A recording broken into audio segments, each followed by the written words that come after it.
Investors is back. That's right. The Sterling Investor Briefing is set for September 9, 2025 at the Jamaica Pegasus Hotel. Tune in to Nationwide at 5 on Nationwide 90 FM from 6 to 8 p.m. as we help them to highlight the company's performance, market update, and macroeconomic topics. The conference will feature a lineup of prominent panelists such as Charles Ross, Eugene Stanley, and more. You don't want to miss this. So tune in to Nationwide at 5 on September 9 from 6 to 8 p.m. It's the Sterling Investor Briefing at the Jamaica Pegasus Hotel. Catch our live stream at Nationwide 90 FM Live too. All this and more only on Nationwide 90 FM, the new revolution in media. This broadcast is brought to you by Sterling Asset Management. Do you have a consumer-related issue? Want to learn more about matters concerning you as a consumer? Well, keep it locked to Nationwide 90 FM for the Consumer Hour with me, Nora Gay Banton. Weekdays from 9 to 10 a.m. For all your consumer-centric matters, stay tuned to the Consumer Hour on Nationwide 90 FM, a revolution in media. Ready to tackle that building project? Start right. Start here at H&L Rapid True Value for building supplies. The time by H&L Rapid True Value is Nationwide time, 5 o'clock. From the Nationwide News Network, comprehensive, incisive, tough. This is Nationwide at 5. Good afternoon, I'm Robianne Williams. And I'm Mahiri Stewart. In Nationwide news at this hour, Prime Minister Dr. Andrew Holness expected to meet with Governor General Sir Patrick Allen on Wednesday. This clears the way for a formal meeting between His Excellency and the Prime Minister tomorrow morning, arising from which the details of the swearing-in of the Prime Minister and the government will emerge. Armed gunman who challenged the police at an apartment complex in Mandeville has been killed. Murders and shootings continue to show significant decline across the country. Darrell Vaz looking to bow out of representational politics in another 2 years. Is this your last term? Yes, for sure. I have two things to do before I bow out of ministerial duties. Bruce Golding says serious discussion must take place regarding the low voter turnout in Wednesday's general election. In news from the rest of the world, Colombian president urges Trinidad and Tobago to search for bodies after U.S. strike. U.S. says strike on Doha does not advance Israel's goals. In headline sports, Trinidad and Tobago journalists awaiting accreditation for today's high-stakes World Cup qualifier between Jamaica and TNT. And later in our broadcast, in our cover story at 5:35, gunman killed after 4-hour standoff with the police in Mandeville today. We'll hear from commanding officer of the Manchester Police Superintendent Kerry Duncan and chief of pharmacist at Horton's Pharmacy, Stafford Horton. From 6 until 8, we'll broadcast live from Sterling Asset Management's Investor Briefing under the theme From Disruption to Opportunity: What Trade Wars Mean for Small Economies and Smart Investors. At 8, it's Prescription for Life with Dr. Andre McDonald. And at 9, it's Affairs of the Heart with Rodney Campbell. All these and more as we take you home on air, on your mobile, Nationwide 90 FM, nationwideradio.com, and on the Nationwide app available on the Google Play and the App Store. This Tuesday afternoon, it's Tuesday, September 9, 2025.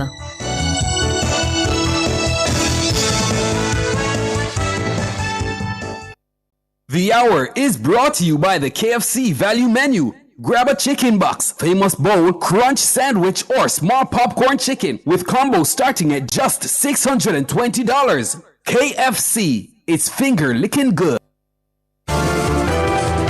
If it's news, it's got to be Nationwide 90 FM. Now the details. Nationwide News understands that Prime Minister Dr. Andrew Holness is to meet with Governor General Sir Patrick Allen on Wednesday. This as state protocols are being activated for the swearing-in of a new government. The meeting follows the move by the Electoral Office of Jamaica earlier on Tuesday to formally advise the Governor General that the Jamaica Labour Party has won the general election. JLP representative on the Electoral Commission of Jamaica and King's Counsel Tom Tavares Finson spoke to our news center just before news time.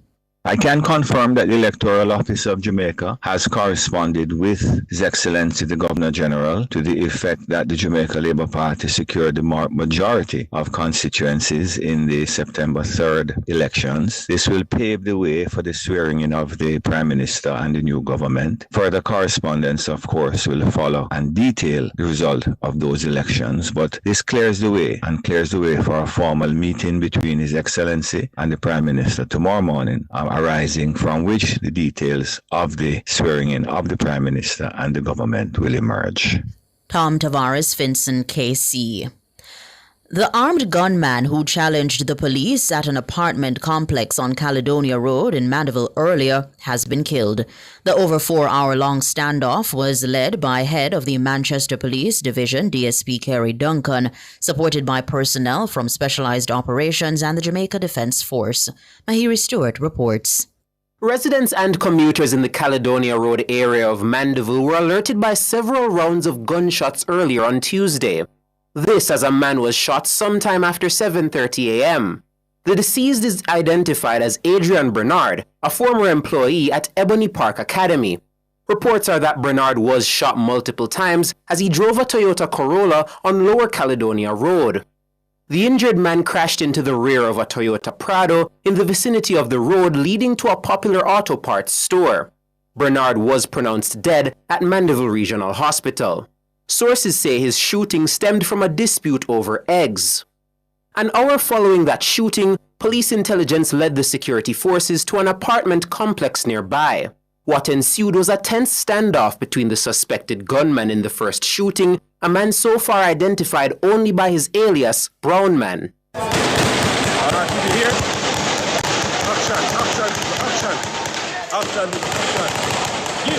Action, listen. Head of Police Area 3 Assistant Commissioner of Police Calvin Allen says the standoff lasted for over 4 hours. Our antennas went up right away, high and wide, and it led to our operational response in terms of our investigations.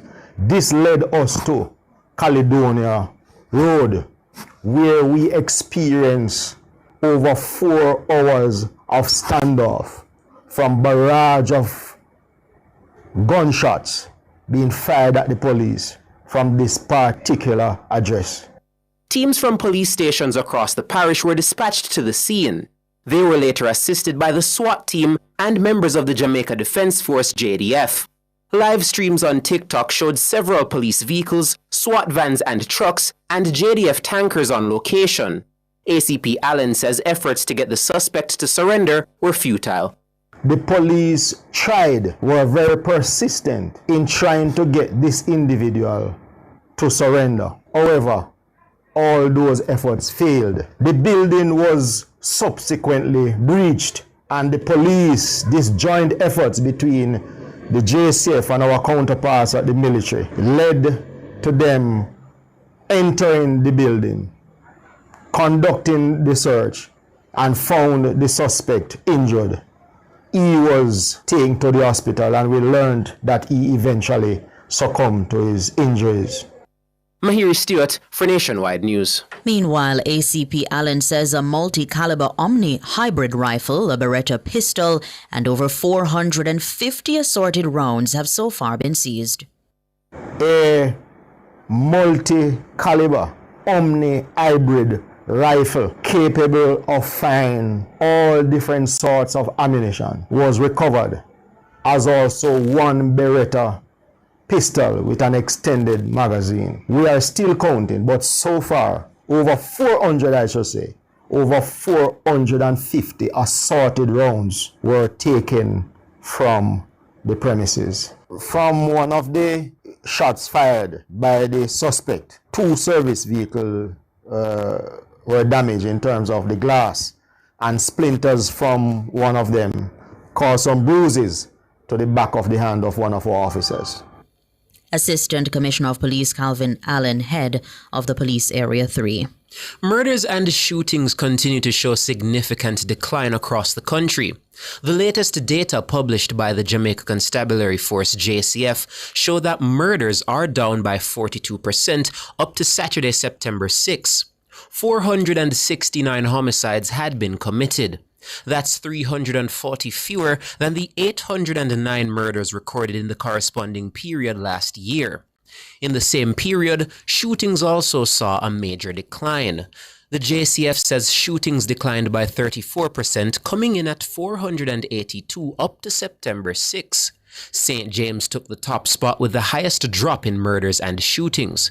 According to the force, the division recorded 54 fewer murders than the 95 committed in the period last year. In relation to shootings, St. James had 49 fewer incidents than the 87 recorded up to September 6 last year. The St. James Police Division was once regarded as the most murderous in the country. Meanwhile, rape is down 26%. However, the JCF says break-ins have increased by 26%. Robberies have also increased by 12%. West Portland MP Darrell Vaz says he's looking to bow out of representational politics in another 2 years. Speaking on Cliff Hughes Online on Tuesday, Minister Vaz says he wants to complete 2 major goals of the Holness administration before he retires from the political arena. Is this your last term? Yes, for sure. I have two things to do before I bow out of ministerial duties. And if I'm given the opportunity, I will do them. And that is to roll out the full rural transport system and to renegotiate the JPS license. I do those 2 things, I can go into the wilderness and enjoy my last few good years. That sounds like 2027. That's when the JPS license is about to be renegotiated. You're a bright man. Vaz is now serving his 5th term as Member of Parliament for West Portland. This after he won the September 3 general election against the PNP's Doreen Campbell, copying more than 6,000 votes. Vaz has held the West Portland seat since the 2007 general election. He was forced into a by-election in March 2009 after it was revealed that he was a U.S. citizen. But Vaz prevailed against the PNP's Kenneth Rowe in that contest. Vaz says he also intends to leave West Portland as a pearl of the Caribbean. I'll be 64 years old. I've dedicated many, many years of my life to serving the people of Jamaica. And I'm a 5-time MP. No one has ever run against me twice. And I have left Portland and will leave Portland at the end of this term. A place that was a forgotten parish that is now the pearl of the Caribbean and Jamaica. Darrell Vaz, West Portland MP. Former Prime Minister Bruce Golding says a serious discussion must take place regarding the low voter turnout in the September 3 general election. The Electoral Office of Jamaica reports that only 39.5% of the registered voters turned out to cast their ballot in last Wednesday's poll. I'm disappointed, of course, that the level of turnout, and that's something that we're really going to have to sit down and discuss clinically as to why it is that 40% of the registered voters. Now, in fairness, if the list is inflated, then 40% of an inflated list may be more than 50% of a genuine list. Yes. But even then, in my early days of being involved in politics, voter turnout at elections were above 70%. And for it now be hovering around 40% is an issue of concern. The 39.5% voter turnout this year is 1.6 percentage points higher than the 37.9% recorded in the 2020 general election, which took place during the COVID-19 pandemic. The voter turnout in 2020 is the lowest in a general election since 1983. Meanwhile, Mr. Golding believes Jamaica could learn from Guyana where live election updates are concerned. The former Prime Minister headed the Organization of American States, OAS, Electoral Observation Mission for Guyana's 2025 general and regional elections held on Monday, September 1. I think that the uploading of the statements of poll is something that we should consider. That provides the public with hard information as to how the votes were cast at each polling station. They have almost 3,000 polling stations. It worked pretty well. I mean, I was monitoring it up to late in the night, and they didn't finish uploading all of them until the wee hours of the morning. But I found the website very responsive. I mean, you could just click on a particular polling station number, and immediately a copy of the statement of poll came up. And it is something that we may want to consider. Bruce Golding, former Prime Minister. Meanwhile, Mr. Golding says the JLP deserves the 3rd term based on a creditable performance in government. all indications were that the election were going to be closely contested, and they were. If you look at the popular vote, I think the JLP had 14,000 more votes than the PNP. I think it was like 51-49%. So it was a closely contested election. Under our first past the post system, they ended up with what is now, I think, 35 seats. I think the JLP deserved to be re-elected. I think it has performed creditably. I think it went into this election with a significant number of achievements that it could present to the voters. And I think that accounted significantly for its victory. The JLP made history on Wednesday, September 3, securing a third consecutive win in a general election. The party won 35 seats to the opposition PNP's 28. The victory makes Prime Minister Dr. Andrew Holness, who is Golding's successor, the first JLP leader to achieve the feat. Mr. Golding says he hopes the current composition of the lower house will not lead to adversarial posturing on national issues. You're going to have a more balanced chamber, and I'm sure that is going to lead to more robust, I hope not cantankerous, but more robust debate. One of the things that holds us back is the fact that the adversarial, contentious mood that prevails in a campaign seems to have great longevity and carries over into much of a term of office. I really would like to see a situation where both the government and the opposition could agree on some basic ground rules, where some issues that are so critical to Jamaica's well-being are, and I hope I'm not being idealistic, but are depoliticized, are sort of taken out of the arena of political combat and treated as national issues. Bruce Golding, former JLP leader and Prime Minister. You're listening to Nationwide News at 5. More news after these.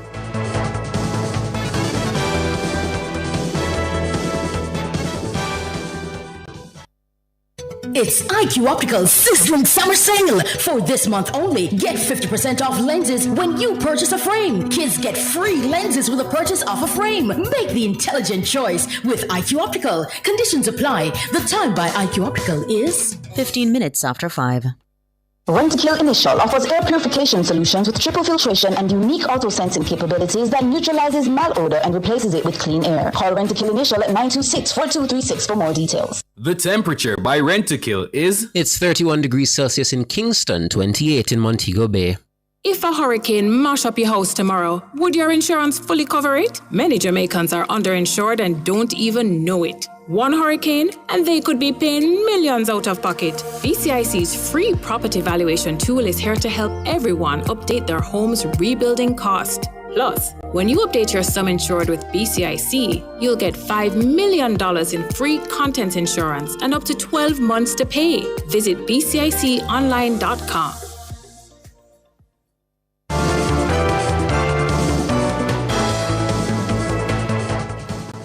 Continuing the news, PNP turncoat Lawrence Rowe says the Almontown division played a decisive role in Donovan Williams' victory over Steve McGregor at the September 3 general election. Rowe, who assisted Williams' campaign, explained the work done in the division while speaking on Cliff Hughes Online on Tuesday. I mean, he had his list of original JLP workers, and I asked my comrades who were accustomed to working for the PNP over the years, working for Antizia. If you come into the Almontown community, just drive through, you would see from start to finish JLP paraphernalia. If you play a JLP song, you will see the streets lined with people giving that sort of support. Never before seen. The JLP also hit the 2,000 mark in the Almontown division. That was our target. We got 2001. Moving it from 1,671 in 2020. Lawrence Rowe cut ties with the PNP after he was not chosen as the party's caretaker for Central Kingston in the lead-up to the election. The controversial move made him unpopular with many in the party. He then joined the JLP and assisted with Donovan Williams' bid for a second straight term as MP for the constituency. The seat was called for McGregor on election night with a 12-vote majority, but the official count on Friday night revealed that Williams won by 79 votes. Rowe says the Raytown division turnout was another that influenced the final result. And they underperformed in the Raytown division. Tell me, what were the numbers out of Raytown? In the Raytown division, the JLP lost 66 votes and the PNP grew by 130. So the JLP lost 196 votes. Mm-hmm. That's the margin. Their margin was reduced by 196, while our margin was reduced by only 28. Lawrence Rowe, former PNP member. Mayor of Kingston, Andrew Swaby, is urging the two major political parties to remove all campaign materials from the streets of the corporate area following the September 3 general election. He made the call during Tuesday's sitting of the Kingston and St. Andrew Municipal Corporation, KSAMC. As a matter of policy, we should seek to enforce the timeline stated by the political ombudsman regarding the removal of all campaign paraphernalia within 14 days after the election. This measure would help to ensure that our public and residential spaces remain clean, safe, and orderly. As per my instruction, the CEO have already written directly to the general secretaries of both major political parties, requesting that they ensure the removal of all campaign material within the time specified. Several parts of Kingston were blanketed with party paraphernalia from both of the country's main political parties. The campaign materials include a wide assortment of billboards and pieces of orange or green cloth. Some party candidates have since begun removing their campaign material from their constituencies. However, some remain in place. Mayor Swaby says measures must be implemented for political parties to pay for erecting campaign signs. Presently, political parties are not required to pay any fees to the KSAMC for placing campaign materials across the municipality. I believe the time has come for us to review this arrangement. We should engage the political parties in a serious discussion about introducing a system whereby they provide a deposit or refundable bond to the KSAMC before erecting campaign signs and advertisement. Andrew Swaby, Mayor of Kingston. A similar call has been made by the political ombudsman. It has issued a notice to political parties, candidates, and other members of the campaign teams about their legal responsibility to remove campaign-related advertisements and paraphernalia. World in a Minute is brought to you by ABC Electrical Sales. We make things as easy as ABC. Hose assembly and supply, equipping Jamaica for success. And Charles O'Connor Consulting Network, COCN, driven by international accounting standards, modern technology, and integrity. The World in a Minute. Colombian President Gustavo Petro has called for the government of Trinidad and Tobago to search for the remains of 11 men killed in a lethal strike by the U.S. military. The incident occurred last week on a vessel said to be carrying drugs in the southern Caribbean. On Tuesday, Petro posted on his X account referencing reports of fishermen's fears in Trinidad. He says it was extremely important that the country's government search for the remains of what he said were dead civilians. He also questioned whether permission for the military operation was given to the U.S. by the government. The U.S. says Israel's strike on Hamas targets in Qatar does not advance Israel's or America's goals. Israel struck the headquarters of Hamas's political leadership in Qatar on Tuesday as the group's top figures gathered to consider a U.S. proposal for a ceasefire in the Gaza Strip. The strike on the territory of a U.S. ally marked a stunning escalation and risked upending talks aimed at winding down the war and freeing hostages. Hamas says 6 people were killed in the strike, including 1 member of the Qatari security forces. World in a Minute was brought to you by ABC Electrical Sales. We make things as easy as ABC. Hose assembly and supply, equipping Jamaica for success. And Charles O'Connor Consulting Network, COCN, driven by international accounting standards, modern technology, and integrity.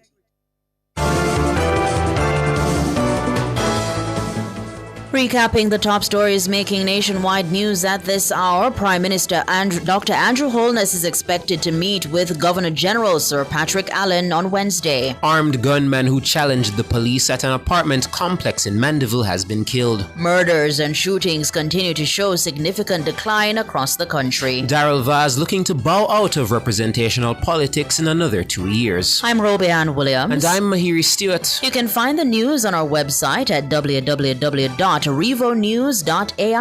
and on the Revo News app available on Google Play and the App Store. News next at 6 a.m. tomorrow.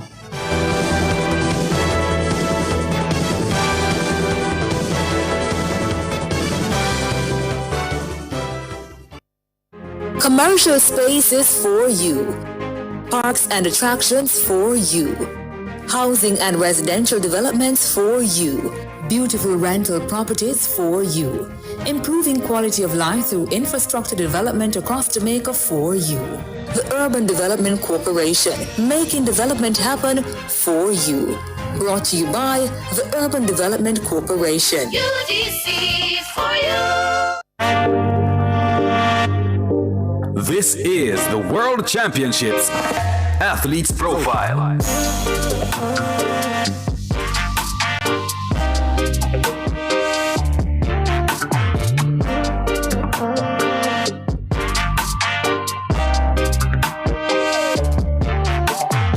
Two-time men's national 400 meters hurdles champion Rashawn Clark is heading to Tokyo for his second World Championships. His first, still perhaps the greatest moment of his career. He was just kept off the podium in Budapest in 2023 and had to settle for fourth in 48.07 seconds. Fresh off setting the world junior record, Clark was beaten only by the three fastest men ever over the distance in the final. Rashawn Clark, who have a slight lead. It is still a Cedar Wilson there with him as well. Malik James King has a late kick. Will it help him? It is still Rashawn Clark taking them along. 70 meters to go. Malik James King is there as well. That's Cedar Wilson. But it does seem as if Rashawn Clark has slipped him and he's gone away to take victory. Rashawn Clark ahead of Cedar Wilson. Malik James King, the defending champion, finished third. All three will go to Tokyo. But it was a fantastic race. Rashawn Clark, the favorite, prevail. Clark is steadily building in 2025 and reclaiming his national crown in June in 48.02 seconds would have done his confidence a world of good. Today was good. I came out here with a very positive energy. I was feeling good from the heats. So I just come out here, execute my race and try to get myself on the plane to Tokyo. Rashawn Clark is heading to Tokyo for a rematch with Karsten Warholm, Roy Benjamin and Alison Dos Santos. Rashawn Clark will bow into action on day 3, September 15 in Tokyo. You can follow his progress on Nationwide 90 FM. That was the World Championships Athletes Profile.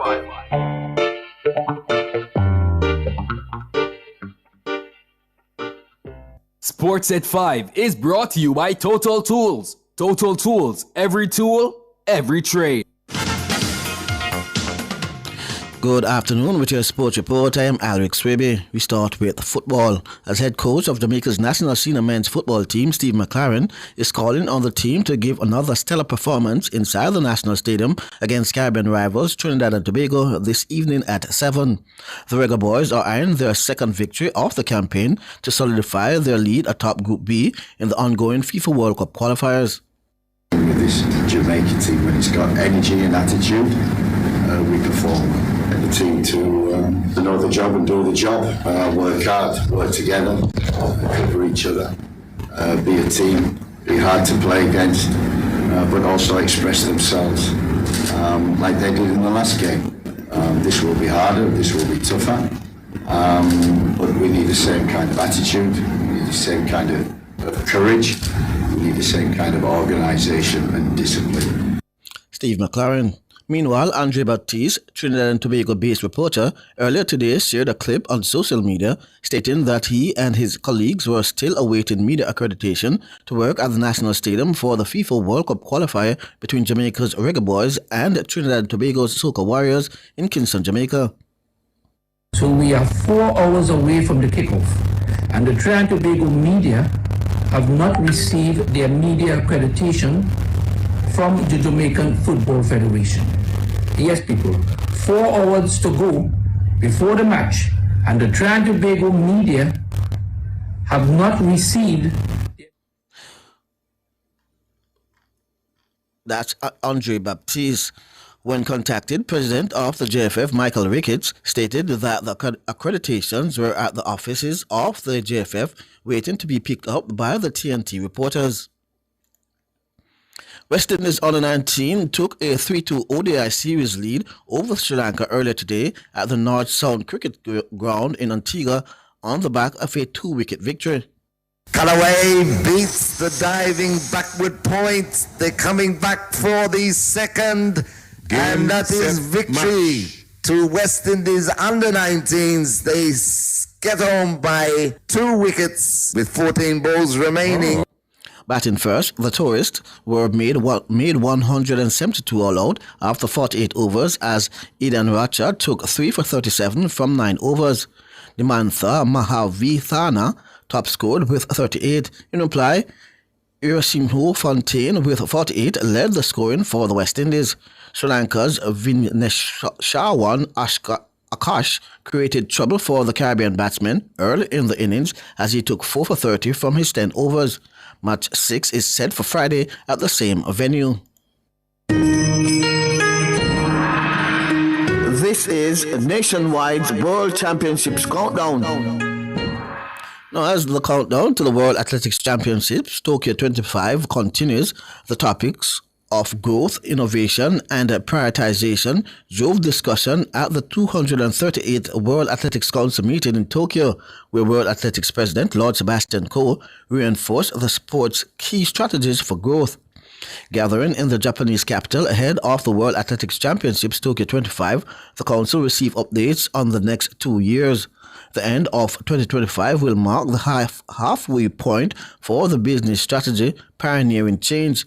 Providing the foundation for growth are 5 core components: a robust financial position, a strong brand identity, and a people strategy, excellent communication, and transparency. Illustrating this strategy is the World Athletics Ultimate Championships that will launch in Budapest in 2026 and has been developed to ensure that every athletics season culminates with a major global championships with real meaning for athletes, fans, media, and broadcasters. The groundbreaking global contest will see the world's top-ranked track and field athletes compete head-to-head to decide who is truly the best on the planet. Featuring a compact schedule of 3 sessions held over 3 days, each session will include straight finals in jumps and throws and semifinals and finals in track events to ensure the ultimate fan experience. That was Nationwide's World Championship Countdown. I'm Alric Swiby, and that's your sports.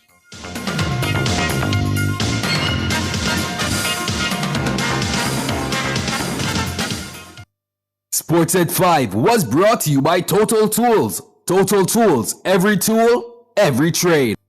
Cubby's Baby Wipes is ideal for your baby's delicate skin, infused with vitamin E and aloe vera, and available for home or on the go. The time by Cubby's Baby Wipes is 5:31.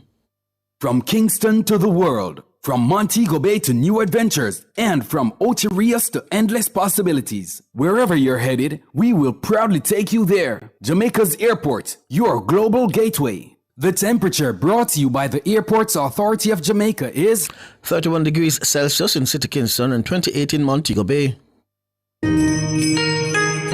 Track and Field's global showpiece heads back to Asia for its 2025 staging. The World Athletics Championships from Tokyo, Japan is live on Nationwide 90 FM. September 13 to 21. Great start from Seville, who's got a little bit of a march on Noel Lyles. Seville's going to win this. Brilliant rid. He even has time to salute. How will the Jamaicans stack up? The likes of Kishane, Oblique, Nikisha, Tina, Sherika, and Lavelle, all seeking podium spots. Really good running on the near side too from Tia Clayton. Tia Clayton takes it there. And the world will say goodbye to Shelly-Ann Fraser-Pryce. Watch for Shelly-Ann Fraser-Pryce. She brings the curtain down on her 18-year career. She goes back to where it all started. And she's going to do it. Shelley-Ann Fraser-Price. Live every moment from the World Athletics Championships from Tokyo, Japan, September 13 to 21 live with a kind of coverage only Nationwide 90 FM provides. Due to our live broadcast of the World Athletics Championship in Tokyo, Japan, scheduled to run from September 12 to 20, there will be no airing of Nationwide this morning. The early morning news package will resume following the conclusion of the games. Nationwide apologizes for the inconvenience caused. How certain are you that you're taking proper care of your pets? How often do you take them to the vet? Just as we need annual checkups with our doctors, most pets need regular checkups too. Owning and caring for a family pet doesn't have to be a difficult or burdensome experience. Nationwide 90 FM has an exciting feature called Pets World that will help you take better care of your pets. Join Nationwide 90 FM every Wednesday at 6:50 a.m. during the program This Morning as we take you into the do's and don'ts of caring for your pets. That's Pets World every Wednesday at 6:50 a.m. during the program This Morning on Nationwide 90 FM, a revolution in media.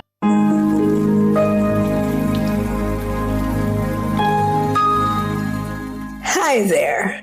Here's some good news for these trying times. Quote, "By God's word, I can see where I'm going. They throw a beam of light on my dark path." Unquote. Psalm 119, verse 105. Listen for God's Word weekdays at 5:45 a.m. and 12:55 p.m. through Oasis. Stop by for a refreshing drink and share a God perspective for the day. Oasis. Weekdays 5:45 a.m. and 12:55 p.m. right here on Nationwide, a revolution in media. The rebroadcast of the Oasis can be heard weekdays at 5:45 a.m. I'm Dennis Brooks. I'm Alan Campbell. I'm Floyd Green. And I'm Garth Williams. Catch us on the Jamaican Dads podcast right here on Nationwide 90 FM, Thursdays at 8 p.m. with a repeat on Sundays at 6 p.m. The Jamaican Dads podcast is all about providing men with a healthy, safe, and functional forum to tackle many of the taboo topics that concern our masculinity. Like everyone else out there, we're dads of varying amounts of experience who come from different backgrounds and often view the world differently. We're definitely not perfect, but we are all brethren and we're all committed to this piece of rock called Jamaica. Too often, there are no safe spaces for men to explore the issues which are important to us. Plus, most of the content out there about parenthood is produced by women, for women. So we think it is important that we be the change we want to see. Follow us on YouTube, Facebook, Instagram, and Twitter at Jamaican Dads with a Z. And definitely join us here on Nationwide 90 FM every Thursday at 8 p.m. with a repeat on Sundays at 6 p.m. for the Jamaican Dads podcast. It's a revolution in media.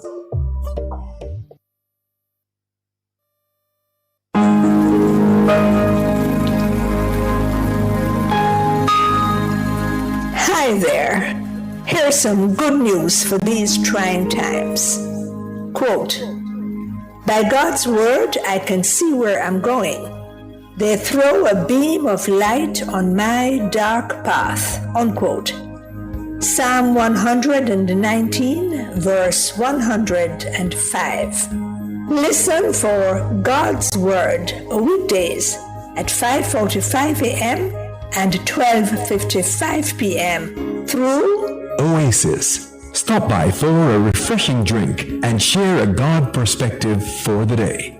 Oasis. Weekdays 5:45 a.m. and 12:55 p.m. right here on Nationwide, a revolution in media.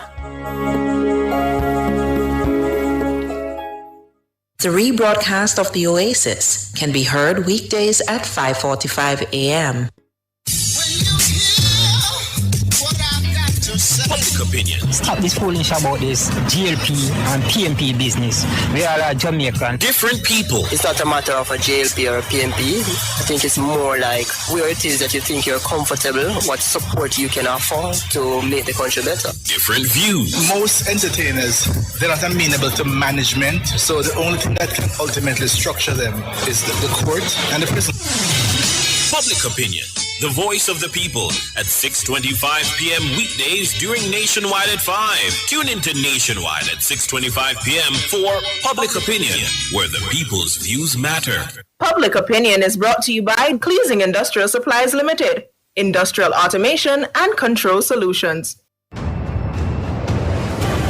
Looking to rent a fully operational production studio? Then Nationwide 90 FM has got you covered. We have flexible options to meet your recording needs any day of the week. Monday to Fridays, 9 a.m. to 8 p.m. Saturdays and Sundays available upon request. Bookings must be made in advance. Call us today at 630-1210. Let us help you reach your production desires.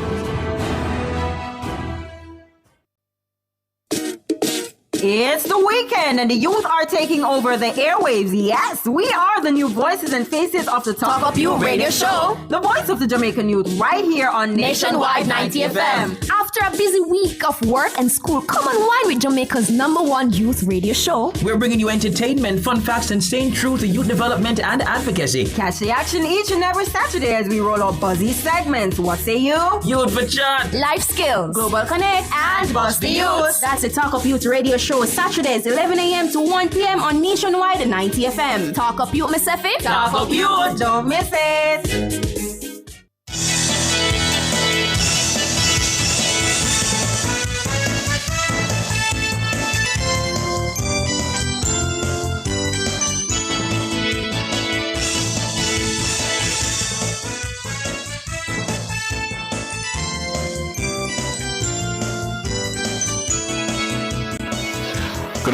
Good afternoon to you. Thank you so much for joining us here on Nationwide at 5.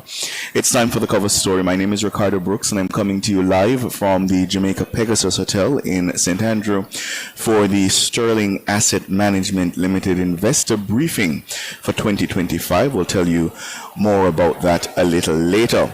But in the cover story, the armed gunman who challenged the police at an apartment complex on Caledonia Road in Mandeville earlier has been killed. He's known by his alias Brown Man. The development comes after a 3-hour standoff in the Manchester capital. Now, that standoff followed the shooting death of a young man a short distance away earlier on Tuesday. The deceased is identified as Adrian Bernard, a former employee at Ebony Park Academy. Preliminary reports are that about 7:30 this morning, loud explosions were heard on Lower Caledonia Road shortly after a Toyota Corolla crashed into the rear of a Toyota Prado in the vicinity of the road leading to a popular auto parts store. Bernard was found suffering from gunshot wounds to his upper body and was pronounced dead at the Mandeville Regional Hospital. Businesses in the area were forced to close their doors as the area was cordoned off. The commanding officer for the Manchester Police Division, Superintendent Kerry Duncan, led the operation with support from Specialized Operations. Superintendent Duncan joins us now. We also have with us Chief Pharmacist at Horton's Pharmacy, Stafford Horton, and the President of the Manchester Chamber of Commerce, Omar Fennell. Gentlemen, good afternoon. Good afternoon. Thanks for having me. Hello. And that's Stafford Horton. Yeah, man, this is Mr. Fennell. I'm here. Good evening. Superintendent Duncan. No, not hearing the superintendent. Mr. Fennell, let me start with you. Full instructions are there. Thank you. Mr. Fennell? Yes, I'm here. Yeah, let me start with you. What have you been able to piece together from what happened today? Well, I mean, like you said, there was massive disruption, and especially if you have a business that depends on the traffic. There's a lot of traffic being rerouted, so a business like mine, which is a delivery company, would have been severely affected today. Other businesses would have closed during the shooting and would be closed at least temporarily until the shooting subsided. And ironically, we had a business place that was directly in front of where the shooting was that was not open today. However, both persons are just giving thanks that the casualty, was kept to a minimum, and the police came out, did a wonderful job of, handling the situation itself. Stafford Horton, what was the experience you? Good evening, sir. Can you hear me? Yes, we're hearing you clearly. Okay. What's your question? No, I'm saying, what was the situation you observed? What have you been able to gather? Well, we had to a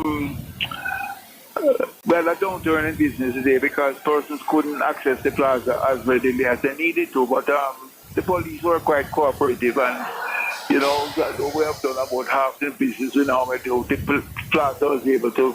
We stayed open all day from 9. We're closing at 6 o'clock this evening. And most of our customers who wanted to come came, but some were quite apprehensive about coming, and they call and ask for delivery. And also were quite concerned that we were safe. But thank God everything has worked out okay. The police have done a tremendously good job. Mm-hmm. Superintendent Kerry Duncan? No. Still not hearing the superintendent. Can we take a break and come back with more?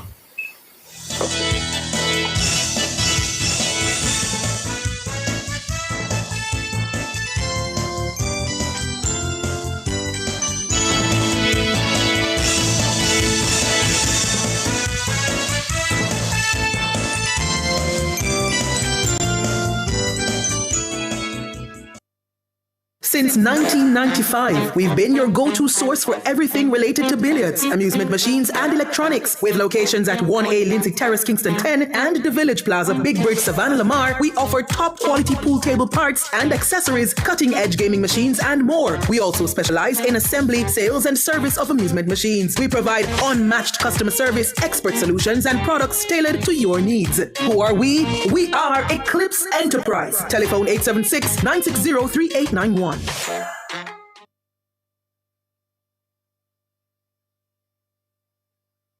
Freedom, speed, agility, intelligence, friendship.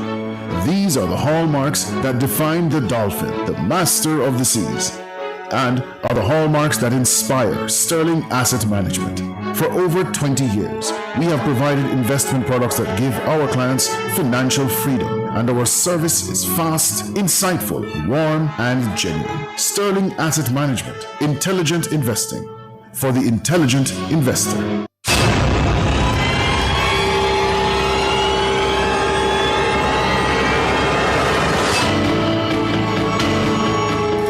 It's in the public's interest. It's the nation's business during Nationwide at 5. The nation's business.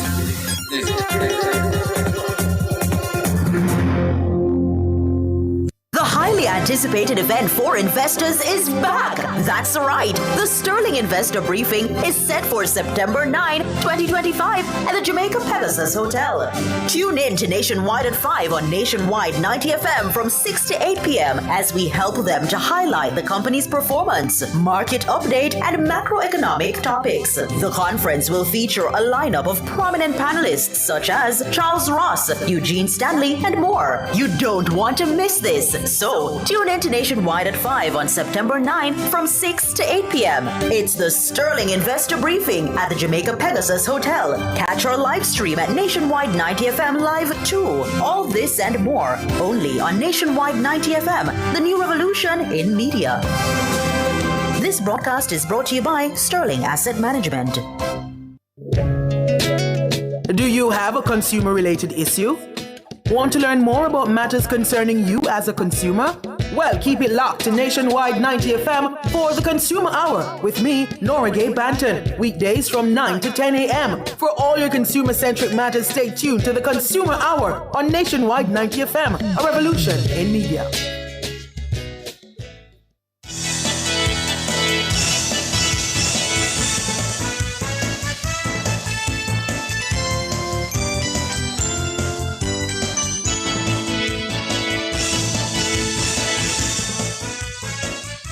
on Nationwide at 5. It's the cover story, and we're coming to you live from the Jamaica Pegasus Hotel in St. Andrew.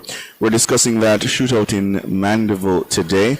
We have with us the commanding officer for the Manchester Police Division, Superintendent Kerry Duncan, Chief Pharmacist at Horton's Pharmacy, Stafford Horton, and the President of the Manchester Chamber of Commerce, Omar Fennell. Superintendent? Thank you. Good evening to your listeners. Thank you so much for joining us. What can you tell us about what happened today? All right, so we had an incident in Manchester today. It started around about 7:30 a.m. where our police officers were called to a scene of accident along Caledonia Road. On the arrival of our traffic experts, they observed that the injured man in the vehicle was suffering from what appeared to be gunshot injuries. They also observed that the motor vehicle itself had what appeared to be gunshot damages. The gentleman in the motor vehicle was taken to the Mandeville Regional Hospital, where he unfortunately succumbed to his injuries. And so thereafter, our operational response and investigative analysis took us to a premises at 67 Caledonia Road, which is an apartment complex. When we got there and were making inquiries as to the persons inside, they were greeted with a barrage of gunfire coming from inside the building. This initial gunfire damaged 2 of our service vehicles and injured 1 of our officers. Fortunately, is not considered to be serious.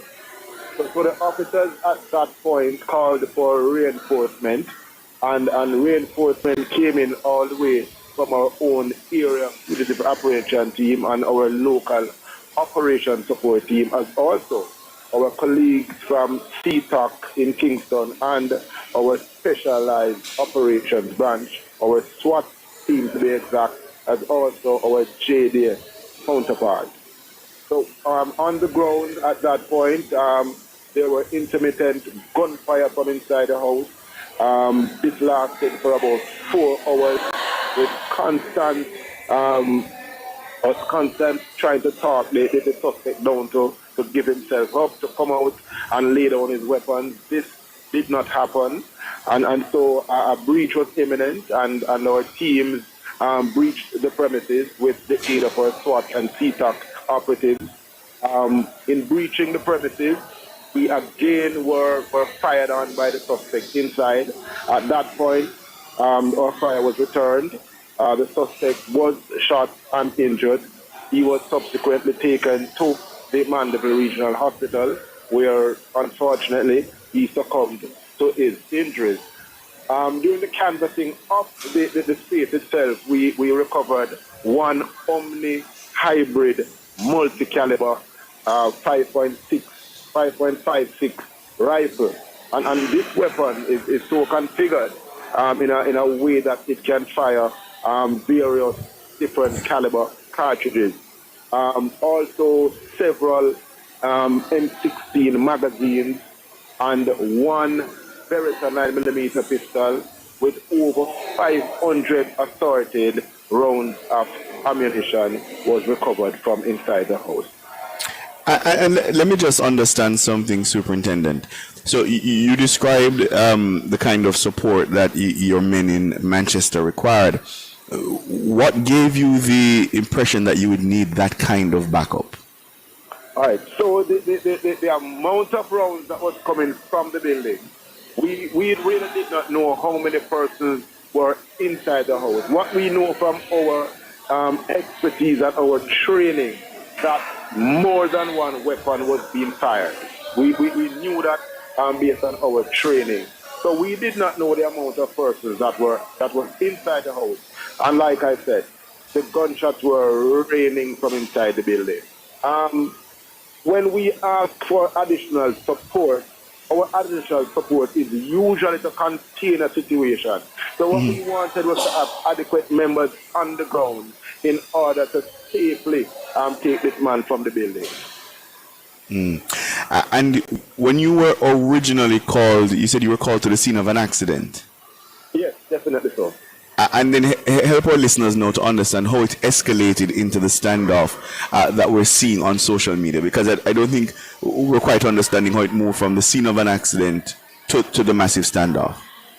Right. So, like I said, when we were initially called to the scene of accident, when we got there, we realized that it was no ordinary accident. We realized that the person that was in the vehicle had what appeared to be gunshot injuries, as also bullet holes to the vehicle. So we are saying that based on our operational response and our own investigative analysis, we got some information, and so this led us to the premises at 67 Caledonia Road, where we went there to conduct further investigation, and this is where what I described earlier started took place. And this young man, Brown man, Adrian Bernard Brown man, was he known to the police before today? Oh no. We didn't have anything on this suspect before today. Yeah. And you talked about the weapon, one of the weapons being configured. Would you say that was from what you've seen, that was a deliberate configuration to give it more intensity? I would say it's deliberate. Like I said, I'm no firearm expert, but it was a high velocity weapon, one that can be used to fire other, modified to fire other caliber ammunition. Mm-hmm. And Omar Fennell, how unusual is something like this in Mandeville? Because when I think of Mandeville, I think of a sleepy town. Yes, man. You think about the town that you want to retire in and raise your families. However, this is highly unusual. In my memory, which might not be that long, I don't remember of a kind of incident like this that would have taken place, especially, so close to the business district. I don't remember that we have had this kind of thing. You could correct me if I'm wrong, Superintendent or Mr. Pharmacist. It's just unlikely that this would have happened in Manchester, but it goes to show that there is no harm in preparing. Rather, they encourage business people to ensure that they have their CCTV cameras up, running and ready, and ensure that we're ready and willing to aid in whatever they are doing, because they would have been able to respond, like this if they are provided with such. So, I mean, again, I'm not familiar with this ever happening in Manchester. Stafford Horton, can you recall any incident that would be similar?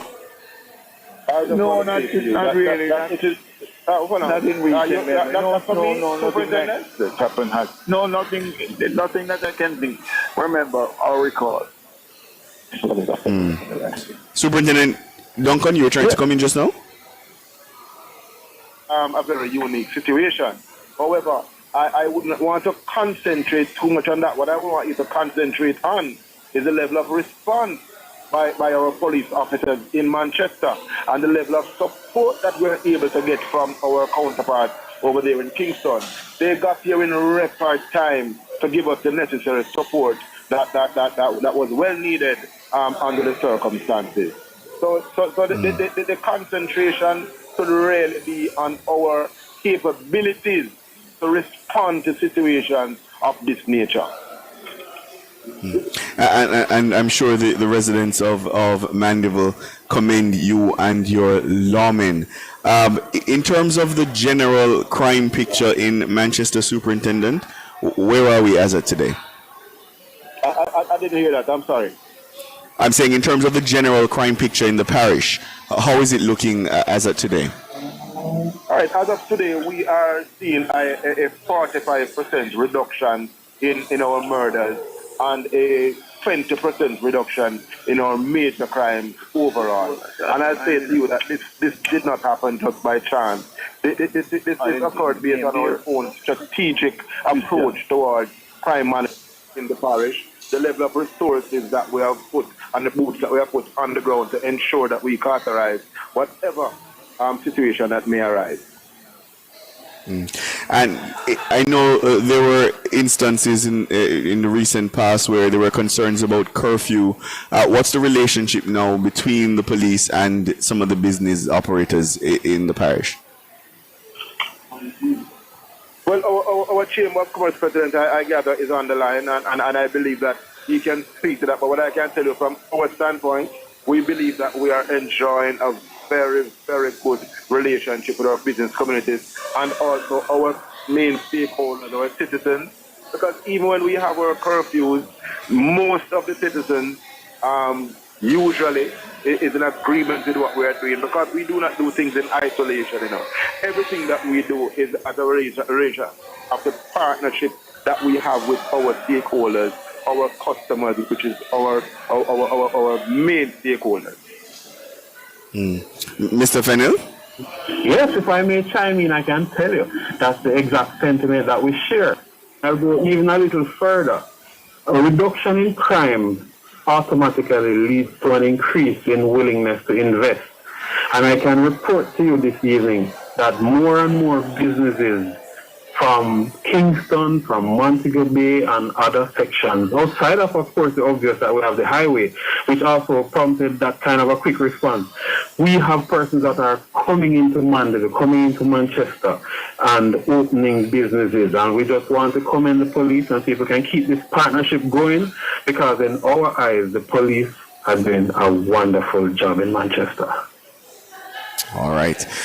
Superintendent Kerry Duncan, commanding officer of the Manchester Police Division, commendations to you and your team, sir. We also had chief pharmacist at Horton's Pharmacy, Stafford Horton, and the president of the Manchester Chamber of Commerce, Omar Fennell. Gentlemen, thank you so much for your time. We really appreciate it. Thanks for having me. All right. So that update there on the shootout, the standoff in Mandeville, Manchester, and you heard from the commander that, the response was robust, it was swift, and of course from Omar Fennell commending the police for the job they're doing in Manchester and indicating that the appetite for investment is ripe because of that fall off in major crimes. We're coming to you live from the Jamaica Pegasus Hotel in St. Andrew for the Sterling Asset Management Limited's investor briefing for 2025. And the theme this year is From Disruption to Opportunity: What Trade Wars Mean for Small Economies and Smart Investors. We're going to take a break and come back with much more from the Jamaica Pegasus Hotel.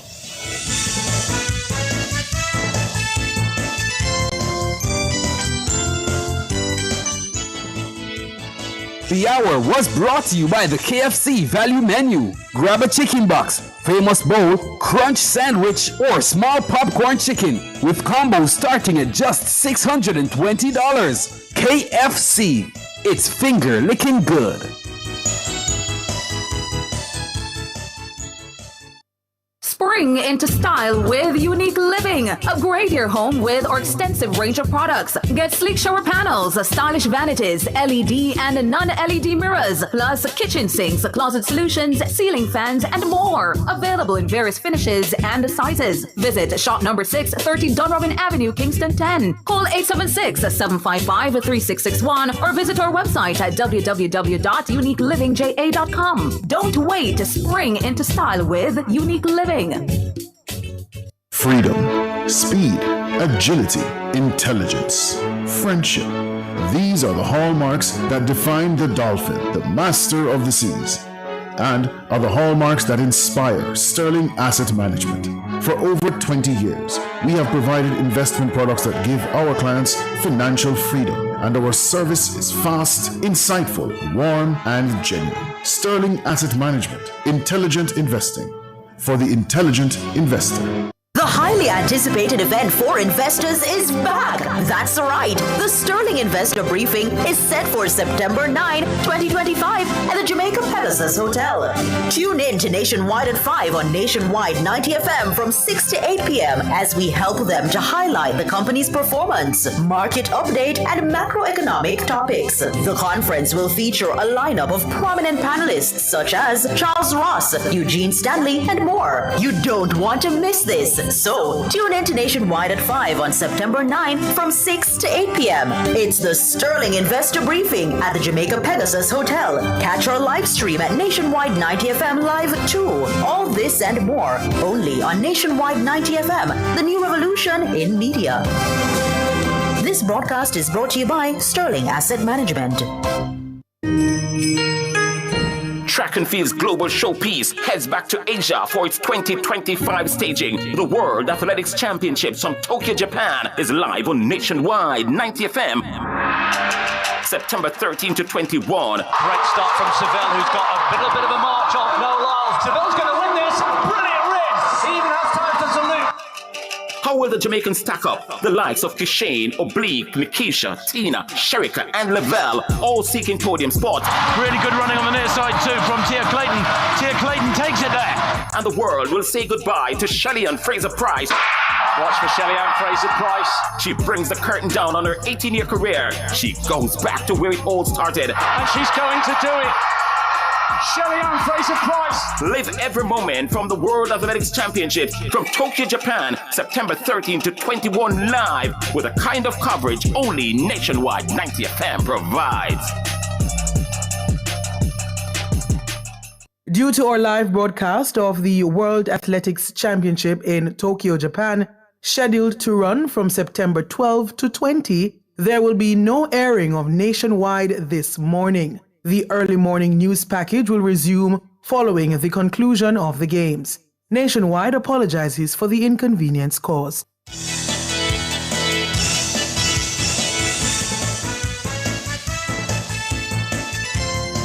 We're coming to you live from the Jamaica Pegasus Hotel for this year's staging of Sterling Asset Management's Investor Briefing. I'm Ricardo Brooks, and they're having their investor briefing under the theme From Disruption to Opportunity: What Trade Wars Mean for Small Economies and Smart Investors. The event is aiming to bring together some of the region's leading voices in finance, economics, and business to explore how global trade tensions and tightening credit conditions are reshaping opportunities for Jamaican investors and entrepreneurs. Moderated by Sterling's leadership, the panel features the president and CEO of Sterling Asset Management, Charles Ross, and you'll hear from him in just a little while, regional economic advisor in the Caribbean Country Department of the Inter-American Development Bank, Valerie Mercer-Blackman, marketing director of Chavot, hope I'm pronouncing that correctly, International, Joel Harris, and the briefing also comes ahead of Sterling's 25th anniversary next year. That's a big deal. This highlights the company's long-standing commitment to guiding investors through changing market conditions and fostering financial resilience.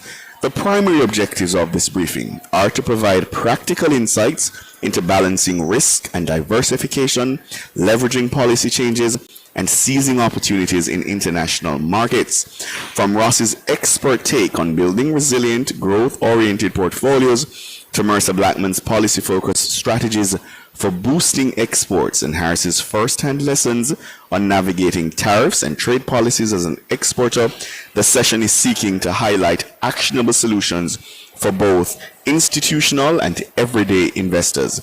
Sterling's 2025 briefing is also seeking to reinforce the company's role as a trusted advisor and thought leader, equipping Jamaicans to not only weather disruption, but also to unlock new opportunities for wealth building as the company celebrates a quarter century of financial expertise and innovation.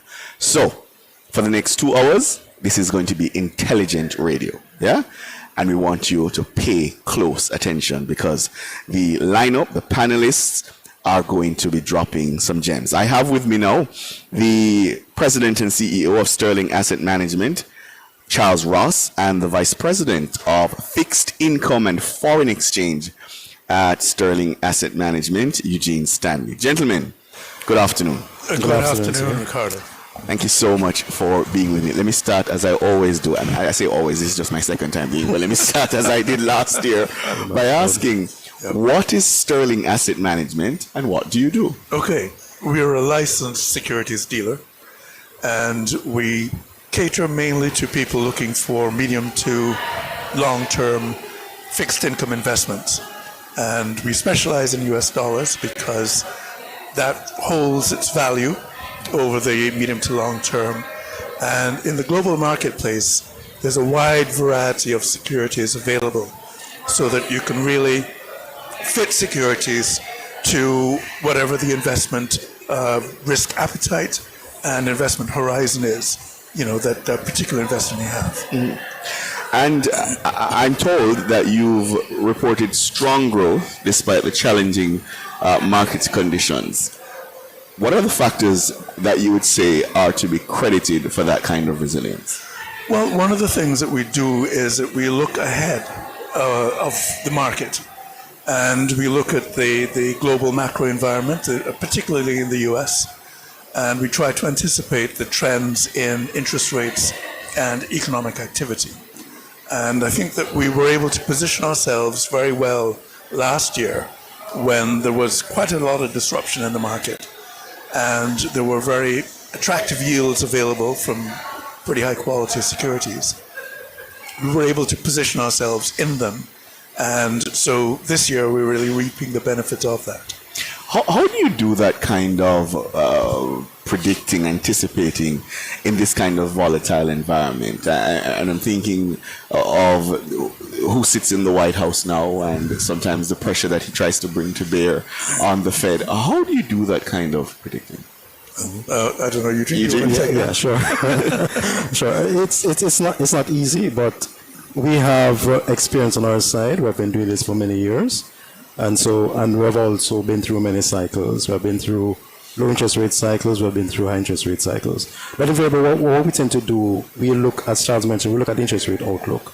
So during the post-COVID, when inflation globally was a problem and central banks responded by increasing interest rates, we positioned our portfolio in anticipation of that by reducing what we call duration. So we tend to search for lower dated securities. Notwithstanding, they still provided significant yield compared to what they were yielding before because we're entering a period of higher interest rates. And so during rising interest rates, we position our portfolio for shorter duration. And then as interest rates peaked and were about to come down, then we started extending duration. So we're able to lock in those higher yields for much longer. And I imagine you lean a lot on that kind of experience and know-how when you make your pitch to the investors. Quite so. And our investors, as you said, we're celebrating 25 years. So many of our investors have been with us in excess of 10 years. And they have we have helped them to build wealth over that time. They have entrusted their hard-earned monies to us. To generate wealth for not just from themselves, but for their generation to come. And we have been approaching that investing with discipline, probity, and conservatism is kind of what we preach. We realize that whereas you can get higher returns on more riskier things, you may not necessarily be getting the best return for the risk that you're taking. And so we tend to employ conservatism and generate risk returns for investors. And I imagine that's a part of why you've existed for 25 years. For someone who's listening and who may want to invest and says to themselves, boy, the global environment is so volatile and I don't know what that's going to mean for a small economy like Jamaica. What do you say to them this afternoon? Okay, well, Ricardo, there's one other thing that we should mention, which is that we stay tuned into global developments through Bloomberg. We have 3 Bloomberg terminals in the office, and so we're all able to keep up to date with the latest information and a very wide range of opinion and also outlook. So that's one of the very important things that we use. In terms of the impact, your question is a very good one, and one of the reasons why we like to deal in the global market is because there is a vast array of securities from a vast array of issuers, so that you're able to not just leave yourself vulnerable to what may happen to small places like Jamaica, in this very volatile and slightly oppressive international environment. We're able to purchase securities from much larger economies that are much better insulated to, withstand and weather the storm, so to speak. And given the current economic environment, what would you say is the most important takeaway for local investors who may be seeking growth and stability?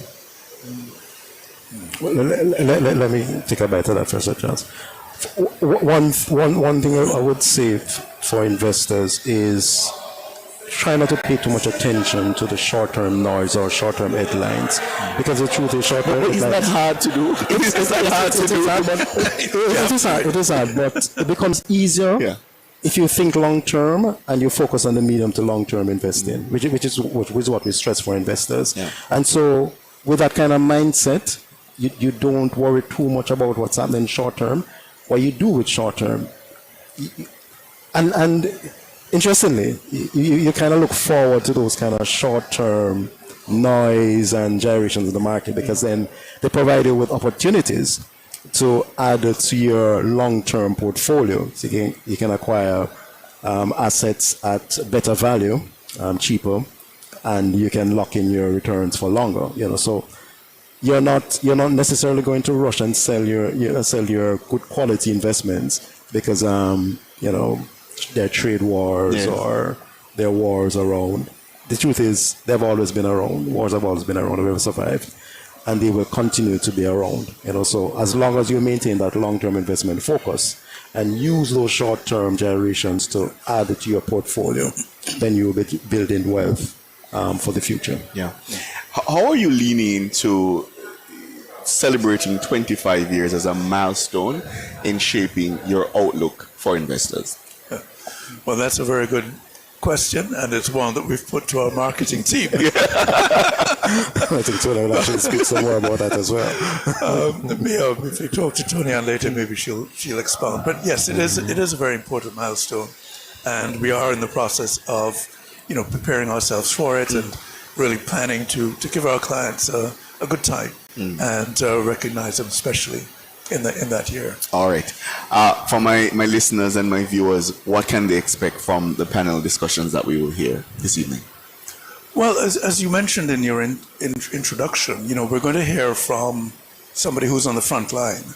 Shavuot's International is a small agro-processing company that's been heavily focused on the export market and have done very well in that, but they're going to be faced now with the tariffs, with developments in the local economy, which, in the last year or so haven't been so favorable for exporters, and so, he'll speak from the front line. Yeah. We also have Valerie from the IDB. This is a major international organization. They straddle the entire Western Hemisphere, and so they will have a very keen understanding of what this means for the region, and just how disruptive these tariffs could be for the regional economies and for the U.S. economy itself. Because there's going to be an impact there as well. And Eugene Stanley, talk to me a little bit about why it's so important to have a briefing like this. It is important, and especially in this time where there are so many things happening internationally, which can also impact us locally. It is important that we continue to educate our investors and educate the public at large, and bring sound investment advice to them while they navigate these difficult times, and just basically holding their hands and guiding them along, and ensure that they continue to achieve their investment goals and objectives along the way.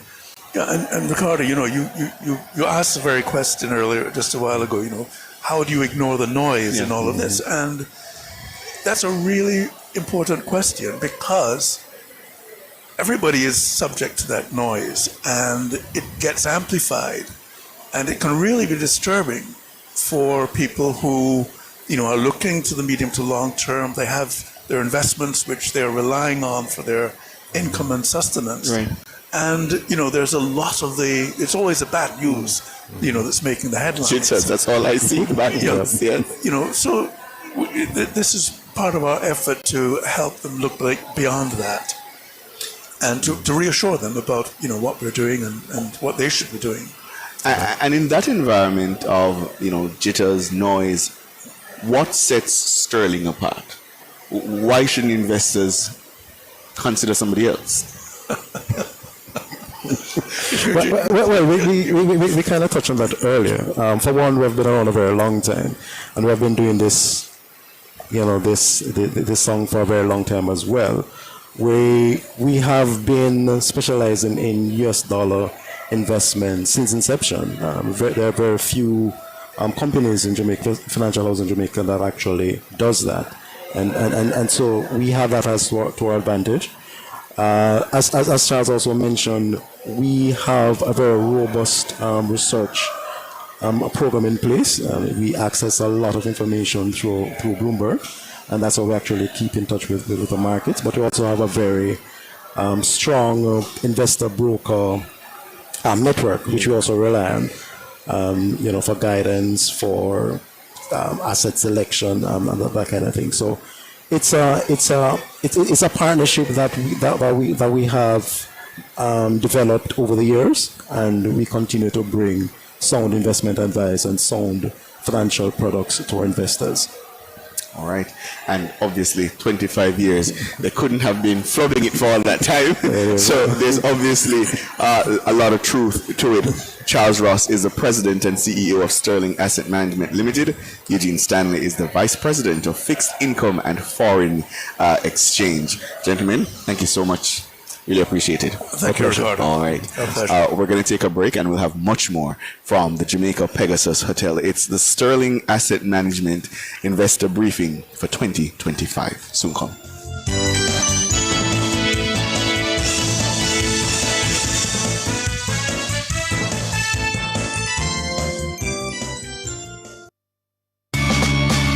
Enough power tool, big to small. Chakama figure dig the wall. Our total tools. Beat waka figure trim the lawn. We have everything your job demand. Total tools. Rent them, sell them, and fix them. Also give Total Tools a call. When I say home improvement, landscape construction, a Total Tools are your option. Home improvement, landscape construction, Total Tools are your option. Total Tools located at 102 Main Street, Ocho Rios, 34 Slide Road, Kingston, and Lot C6 Jackson, Sentence Bay. Call us today. Freedom, speed, agility, intelligence, friendship. These are the hallmarks that define the dolphin, the master of the seas, and are the hallmarks that inspire Sterling Asset Management.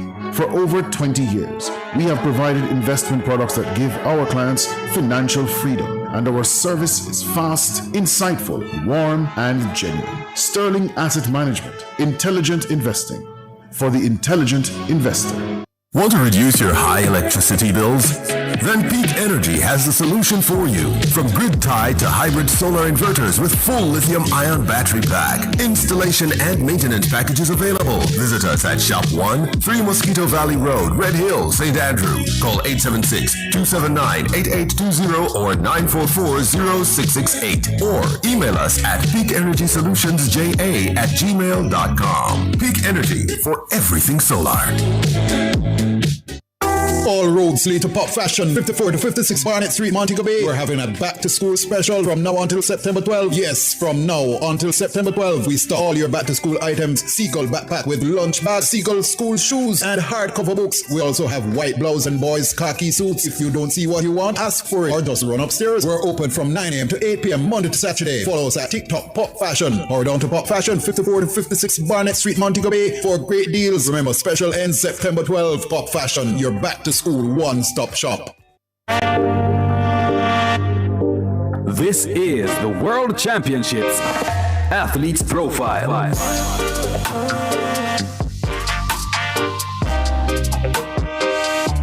forward now. Tina Clayton it is.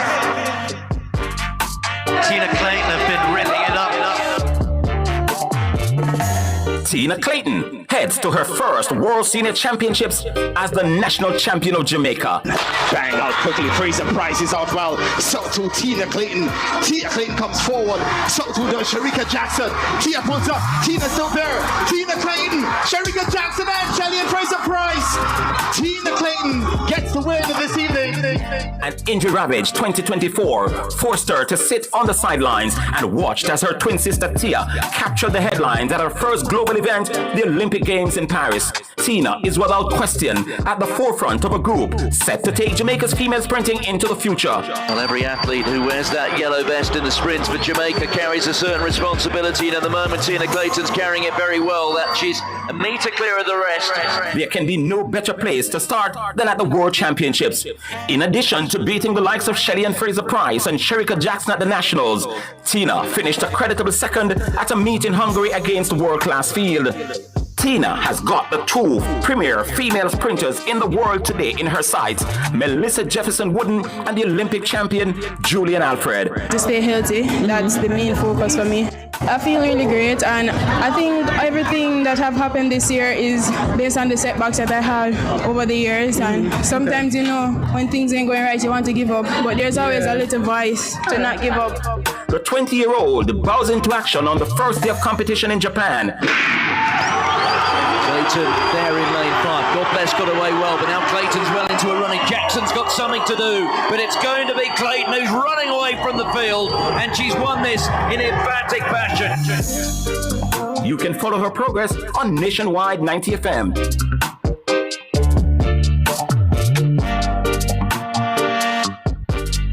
That was the World Championships Athletes Profile.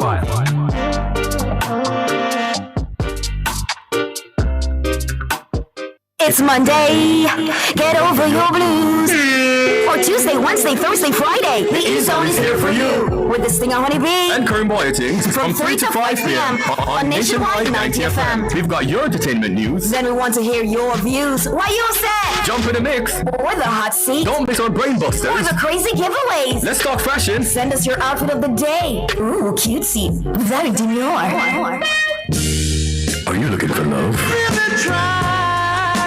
Come on one of our blind dates. Send your request to ezone blinddates@gmail.com. That's ezoneblinddates@gmail.com. And stay tuned for your confessions. These are my confessions. Share them with us at ezoneconfessions@yahoo.com. I mean, is this planet Earth? Is it? I don't know. Let me check. Either way, it's got a buzz. And a bugger thing.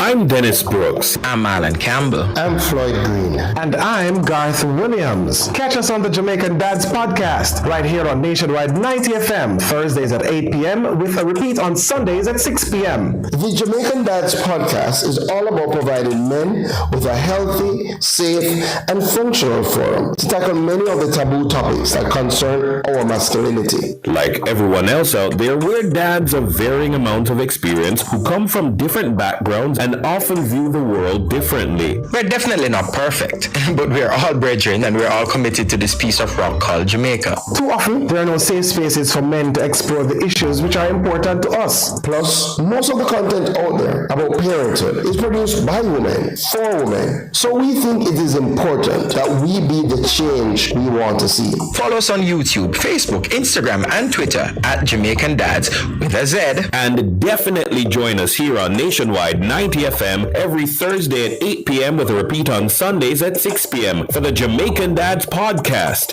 It's a revolution in media.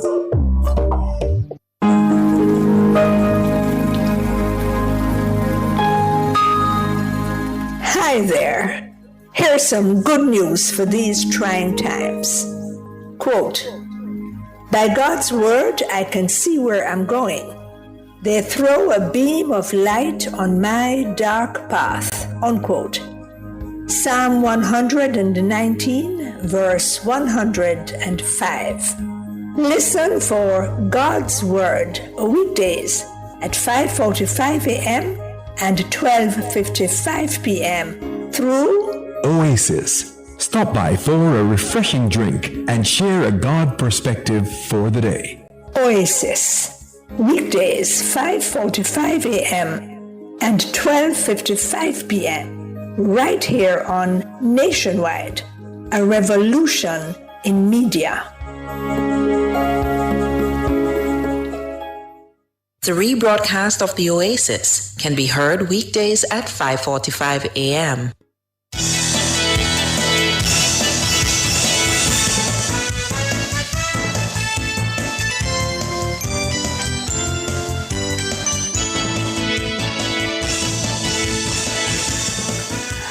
Thank you so much for staying with us here on Nationwide at 5. It's an outside broadcast, and we're coming to you from the Jamaica Pegasus Hotel for the Sterling Asset Management Limited Investor Briefing for 2025. I'm Ricardo Brooks, and we're going to take you inside now to the podium where Charles Ross, President and CEO of Sterling Asset Management, is providing the business review for 2025. Beginning, in fact, with his two closest trading partners, Canada and Mexico. The almost whimsical way in which the tariffs were announced led to great uncertainty, and both the stock and bond markets fell significantly at the end of the first quarter of 2025. This was just before Liberation Day when he announced these massive tariffs.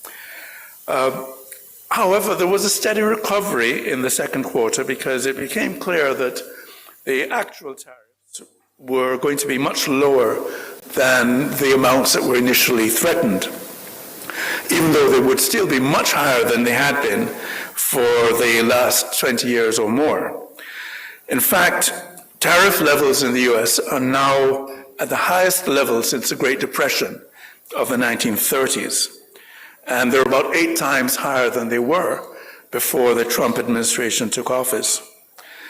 Now, these tariffs will be paid by American consumers and companies and will therefore have a major impact on the US economy. One immediate effect has been to increase inflation, thus putting further reductions in interest rates on hold for the first 3 quarters of 2025. They've also had a negative impact on the labor market, with unemployment rising slowly and the labor market in the US softening noticeably. As a result of this development, the Federal Reserve is widely expected to reduce interest rates for the first time this year at its meeting next week, even though inflation is still above its 2% target and is actually rising slowly. Now, the full implementation of the new tariff regime began in August, and there's still a great deal of uncertainty as to the eventual rates that will be applied and how they will actually be applied by the customs authorities. However, the costs are substantial, and they're already having a dampening effect on economic activity in the US. A recession is quite likely, and the real question seems to be how long and how prolonged that recession will be. There are other headwinds facing the US economy that relate to the impact on their labor force of the ongoing deportation of migrant labor and, of course, possible retaliation against their tariff policy by some of their trading partners. A soft August jobs report in the US has all but guaranteed that the Fed will reduce their benchmark interest rates by 25 basis points next week. However, how much further rates fall in the coming months will depend on the interplay between the softening labor market and the recently rising inflation. Fortunately for us, the bond market has been quite bullish in recent days, pushing up prices and lowering yields. And this has been great news for those who are already invested in the market, and a signal to those who still have funds on the side to invest as soon as they can. Sterling's portfolios have done pretty well this year, as evidenced by the results of Sterling Investments Limited and the growth in our mutual fund. Our capital to total assets ratio is still over 20%, and our capital to risk-weighted assets is well over 30%. And these ratios compare to the statutory minimums of 6 and 10% respectively. We think that investors will do well to focus on credit quality and duration as they seek to take advantage of future reductions in interest rates. Our panelists this evening will help us to explore what all this means for us here in Jamaica. And we look forward to your questions and comments during the formal proceedings and also afterwards over drinks. So thanks again for coming. Thanks again for the confidence that you've placed in us. And we assure you that we'll continue to serve you with the care and diligence that we've done for the past 25 years. We hope that you find this evening's discussions interesting and hope that you continue to enjoy the evening. Thank you.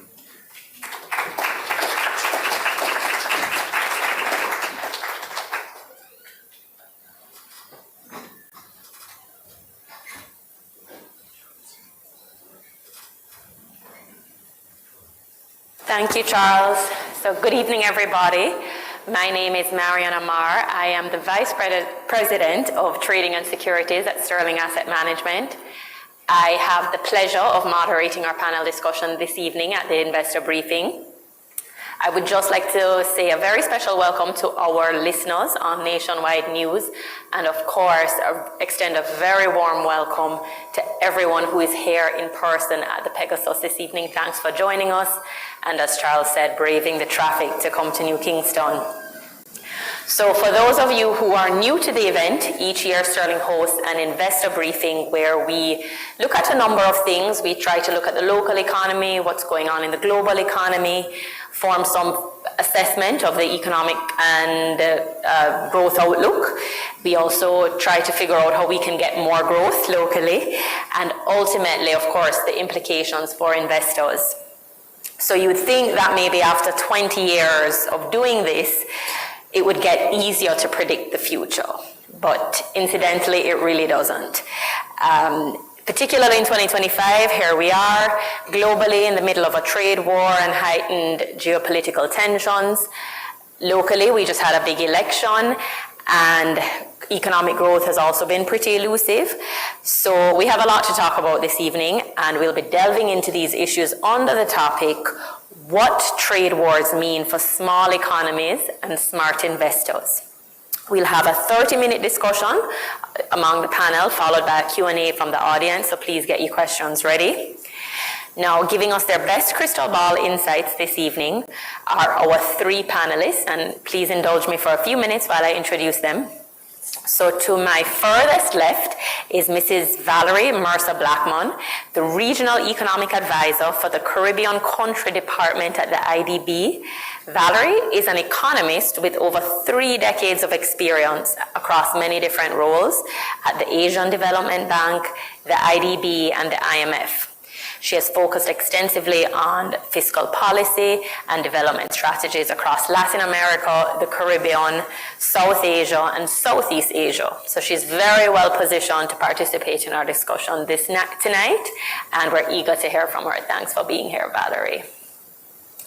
Now, to her right is, or to my immediate left is Mr. Joel Harris, the Marketing Director and Shareholder at Shavuot International. Shavuot is one of Jamaica's leading agro-processing and wellness brands. The company is an exporter of teas, spices, gluten-free flours, and oils. And today, Shavuot sells about 90 to 95% of its products overseas. They reach markets in North America, Europe, the Caribbean, and Australia. So the company is a great model of what export-driven growth looks like. Joel, thanks for joining us. We're excited to hear about your journey and what it means for local policy. Last, but certainly not least, our president and founder, Charles Ross. Charles spent 15 years as a civil engineer building schools and houses and water infrastructure across the island. And then after experiencing his first recession in the construction industry, he realized he needed to get a new job. And he founded Sterling 24 years ago with the goal of bringing safer, higher yielding and higher quality investments to the region. And in his role as president, the company has generated attractive returns for its investors and shareholders. Valerie, Charles, and Joel, thank you for joining us. Now that we're all acquainted, I'll dive right in. And I'm going to start with perhaps maybe the macroeconomic conversation. So I'll throw this question to Valerie and Charles. I think a popular local enigma that most people, we get asked about quite frequently, is that Jamaica has experienced more than a decade of what the economists call macroeconomic stability, but economic growth has averaged roughly 0.5% over the last 5 years, according to IMF data. So we've had stability, but no growth. Export-driven growth is frequently cited as a concept that could be a solution to this problem. And so, Valerie, I wanted to ask you, based on your experience in Asia and Latin America, what types of policies do these countries maintain that help drive export-driven growth? Okay, well, thank you very much for the invitation, and wonderful to be here, first of all. So, yes, it's, of course, $1 million question. I want to think about export growth. First of all, think about what does it mean to be able to engineer export growth? What has to be behind that? What are the critical conditions that we have in order to get to that stage? And if you're a firm that is exporting, that means that you were able to be not only competitive enough within your domestic market, but you were able to now compete externally. So, of course, a lot of conditions had to come together. Within the economy, you have, of course, better infrastructure, all a set of conditions that are important. From the macroeconomic stability point of view, which is what we're interested in, I guess one way to think about it is fiscal and monetary policy, what they can do to create that stable environment.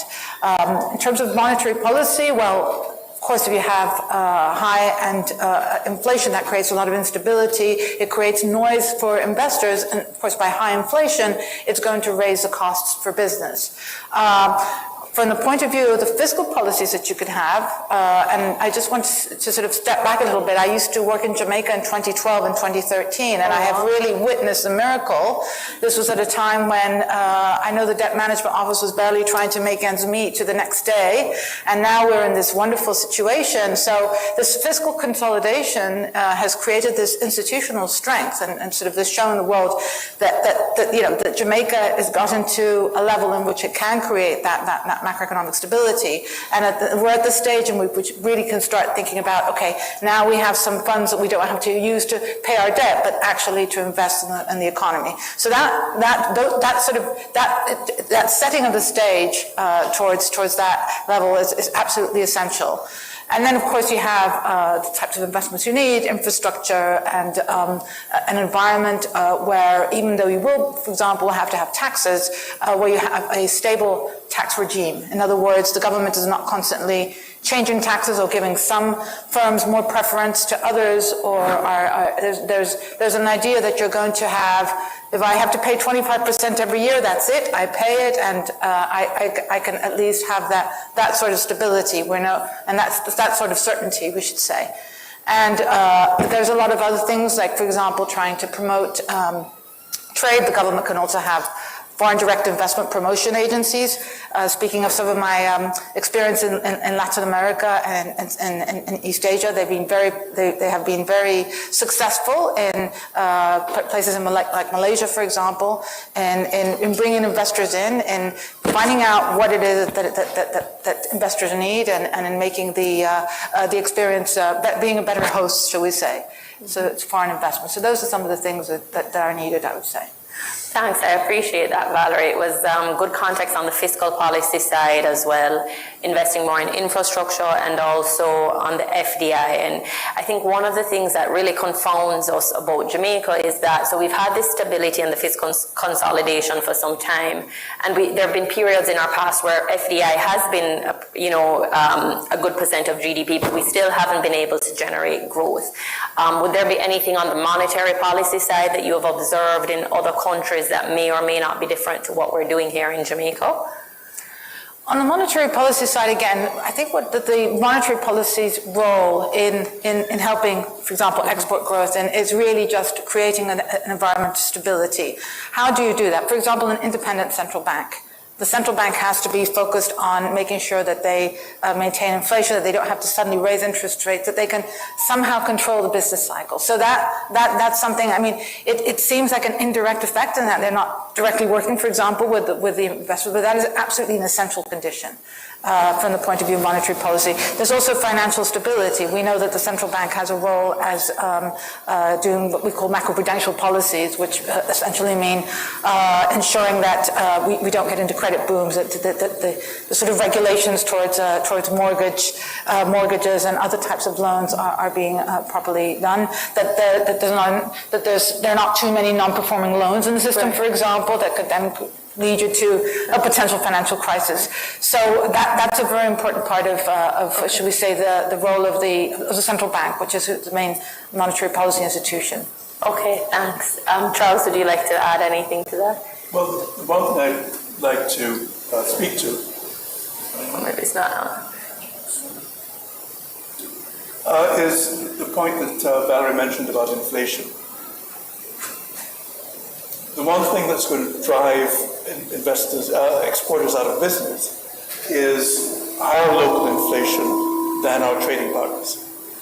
And that's one of the areas in which we have not performed very well in Jamaica. First of all, our stated inflation target is significantly higher than that of our major trading partners. And if you look at the last 5 or 6 years, the cumulative domestic inflation is significantly above the inflation in our major trading partners. And that puts our exporters under tremendous pressure because they don't have pricing power in the global market. And when their costs rise and their income remains the same, that's a recipe for severe challenges and eventual failure. So I think that that's one area where we've definitely failed our exporters, both exporters of services and exporters of goods. And I'm sure Joel can speak to that in the practical terms. Okay, so that's useful to know because we've been looking at the central bank and thinking that everything is stable because, yes, inflation has been within their range and there's been stability in the financial system, but we have an inflation target that is substantially higher than our trading partners, which is a negative to exporters. You also have to remember that the pandemic brought a spurt of inflation here as well. So there was a period when we were way above the target of 4 to 6%. Okay. So, and that has an impact. Okay, so that's a great segue, Joel, into maybe your business. You export to the rest of the world. Maybe tell us a bit about your business, what it does, where you export to, who your customers are, and why they buy from you, how you're able to competitively provide product to them. Thank you for the introduction, or segue, I should say. So Chevron International started in 2013 as a farm. And that farm was basically focused on growing Jamaican products, be it Scotch bonnet has been our leader, Jamaican sorrel, sweet potato, sweet peppers, and so forth. And then supply the local market, and then to export through partnerships and trading companies, both to the US, Canada, as well as to Europe, primarily England.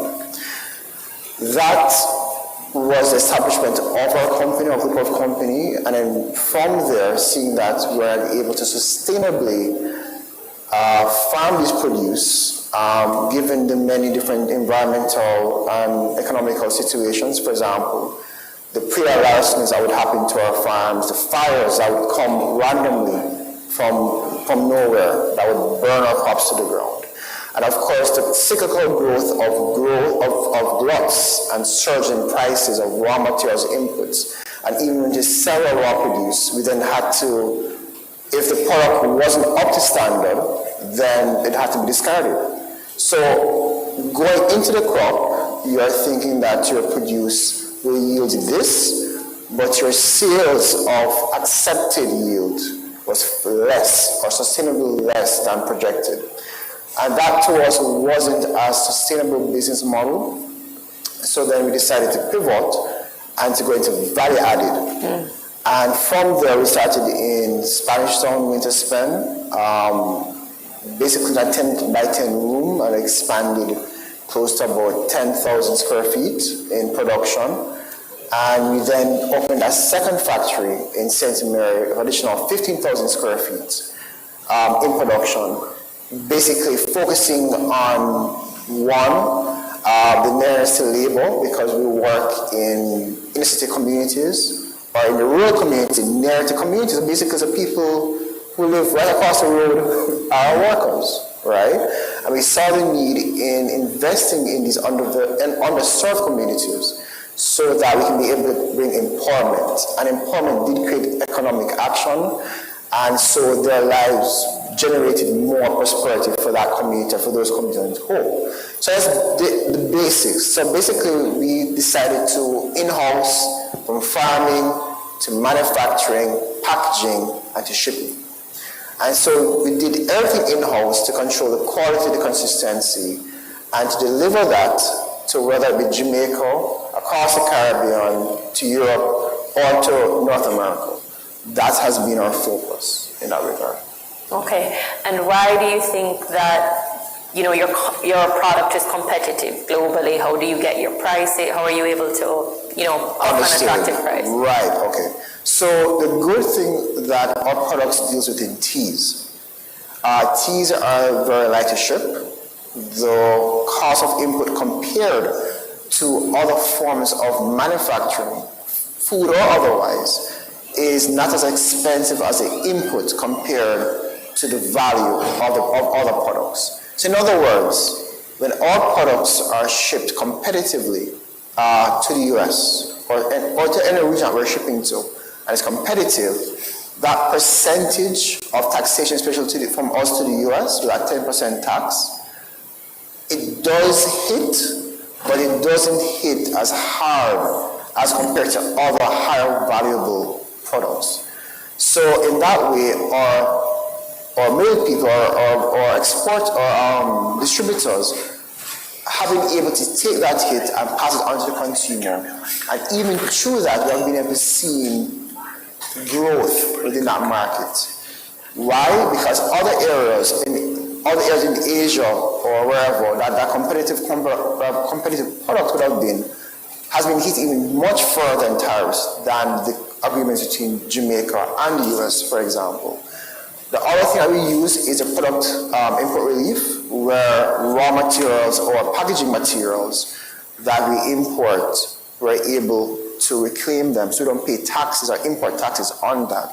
So things like that has been able to sustainably keep our pricing and our cost structure a bit down. Now, that goes so far no more, because of course within that we have to also make sure we're also competitive. So that also means that streamlining our operations, making sure that we're getting rid of waste, making sure we're utilizing every part to make sure we're fully optimal for production. And in that, we have been able to create products for other markets because of that. Okay, so maybe something that you mentioned, you can claim back the tax you pay on your input. Correct, that's right. Right, okay, so that would be pretty accretive in terms of policy. Valerie, does that ring a bell to anything that you've heard before? Are there policies that you've seen that make life easier for these types of businesses? Well, certainly, for example, for the inputs as well. I mean, we also have to remember that the costs to businesses come from imports, and to the extent that we're going to be possibly seeing higher prices of some of the imports, this is going to be a challenge for those kinds of businesses. Those are issues that are. Should we say short-term challenges, or depending on the economy of where we are, I mean, it could obviously be much worse, but it can be short-term challenges that have to be put in, and they do affect the competitiveness of the country. We've done some surveys actually on the Caribbean and on Jamaica, and even though the macroeconomic issues came out, some of the bigger concerns had to do, for example, with skills of maybe perhaps not in the tea, for example, in food processing and tea, but labor skills have been very important. There was some mentioning of tax and some tax distortions. It's called the Innovation Firm Performance and Gender Survey that was done by Compete Caribbean, and also tax rates, customs and trade as well are something that have to be contended with. Another thing, for example, in terms of costs, perhaps not in your case, 45% of firms said that the costs of electricity were a big issue. So this is, I think, energy is going to be something that that Jamaica can think about becoming more competitive. And we have this new challenge of the energy transition, and finding, for example, that some of the renewable energy technologies are actually cheaper than fossil fuel technologies. If you put solar panels now, the gigawatt hour that you can get is actually much cheaper than if you were going to put some other type of fossil fuel type energy. So these kinds of things are opportunities, should we say, for those kinds of businesses. The other issue that was identified, they said only about 25 to 30% of firms identified macroeconomics and digital payments as an issue. That doesn't mean it's not an issue, but at least for the firms that were interviewed, that were surveyed for Jamaica, as obstacles to their growth. So, of course, there are differences in a lot of the sectors, and one advantage I think that overall that Jamaica has is that unlike manufacturing, which, as you know, is going to be suffering a lot throughout the world due to automation, due to these sort of changes in global value chains, a lot due to the tariffs that's being imposed by the largest market, the United States, some of the ways in which we can sort of think about changing into other types of areas is really taking advantage of digital services and services in general. And you might think, okay, services are tourism and the usual ones, business services, but it turns out that all businesses, and I'm sure it's the case for tea, require services. They're embodied in a lot of the manufacturing. For example, you need the advertisers, you need the accountants, you need the logistics helpers, you need the people who do quality control, phytosanitary. All of these things are actually services that are embodied in a lot of the goods. So this is going to be a very important area, and I think a huge opportunity for Jamaica. Thanks, Valerie. That's an interesting point. Going to the micro of some of what the business people are observing. I just want to, I guess, switch back to the macro briefly. In June 2025, the IMF had published its Article 4 on Jamaica, and they actually indicated that they indicated that the de facto exchange rate regime, they classified it as a crawl-like arrangement. And they also suggested that the BOJ progressively reduced its surrender requirements and lessened the footprint on FX interventions. What I wanted maybe yourself and maybe Charles to try to explain is why is this important to the competitiveness of Jamaica's exports, or how does it relate to the competitiveness of Jamaica's exports? Charles, you could start. Maybe. Well, one of our former central bank governors classified the Jamaican foreign exchange regime as maintaining a subsidized exchange rate. And what that basically means is that we've been maintaining an overvalued currency. And I think the IMF pointed out that the currency was in fact overvalued. And one of the sort of principles that were enunciated when we lifted foreign exchange controls was that we should have a market-determined exchange rate. because in that way, the supply and the market can set the exchange rate rather than a bunch of people sitting down in an office somewhere. And for sure, the Bank of Jamaica has this very odd arrangement where they insist on banks and cambios selling them a lot of money, and then they turn around and sell that back into the market at rates that they basically set. And at periods when they decide to do so. So that really it distorts the market. You don't really get a true picture of what's the real value of the currency. And of course, the exporters are subject to periods of really pressure on their competitiveness because the real effective exchange rate is appreciating. So the IMF did quote data that the real exchange rate has been appreciating for a few years. How does that, just can you outline for the, in plain terms, how does that affect the competitiveness of our exports? Well, what it means is that costs in Jamaica are rising faster than costs in the rest of the world, competitors and markets. So what that means is that Jamaican goods are becoming more expensive. Producing anything in Jamaica is becoming more expensive relative to the rest of the world. What does that mean? That means that people who are exporting to the rest of the world either have to accept a lower margin and have to hope that, in fact, that margin doesn't go negative, or they have to stop exporting, find a low... to turn to the local market, maybe, perhaps, or worst case, go out of business. So that's the simple math of it, really. I guess, Joel, would you be able to paint a picture of what happens to your business in times of an appreciation against the US dollar, and what happens to your business, your demand, maybe in the instance of a depreciation? Jamaican exports getting cheaper versus getting more expensive? All right, gladly. My picture will be different from other companies because every company situation is different. So I'm always speaking from a food manufacturing perspective.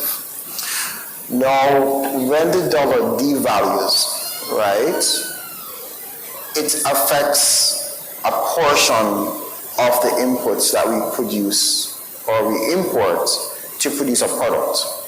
One. Two, with the sustained appreciation of the US dollar versus the Jamaican dollar, eventually other things start to come into place, like utilities, even gas, so forth. So in other words, it incrementally affects our business, right? Hasn't been a large spike. I could say there has been a large jump that has made our company produce or make it challenging to produce a product as a competitive pricing. Now, with the initial increase, what happens is that because we sell in US dollars and we receive in US dollars, we benefit from that buffer. Because when we exchange it at a good exchange rate, then that allows us to cover us from the incremental inflation that we will experience eventually over time. So there's a timing of buffer that happens. When that buffer is no longer there and the price of the local inputs and the effect in utilities and operational expenses increase because of the change of price, what therefore then happens is we have to then pass on that eventually to that consumer. And then we have to figure out, can that consumer be able to withstand that cost? But that is a buffer in time. That doesn't just happen overnight. It just happens at a couple of months or even years, depending on the spike of the depreciation or appreciation of the dollar, right? The good thing is that our main ingredients that we rely on, they are not imported. They're grown in Jamaica. And we're able to lock in prices with our farmers and our local supply from our farms to be able to withstand the shocks of the depreciation. However, the farmers who are part of our supply logistics, they are in effect greatly affected because most of the fertilizers and stuff and the inputs into their farms rely on the importation of those foreign stuff. Even though they may be produced locally, there are some foreign inputs that are directly affecting. So for example, when we had the UK and Russia war happening, right, suddenly spike in fertilizers shot through the roof.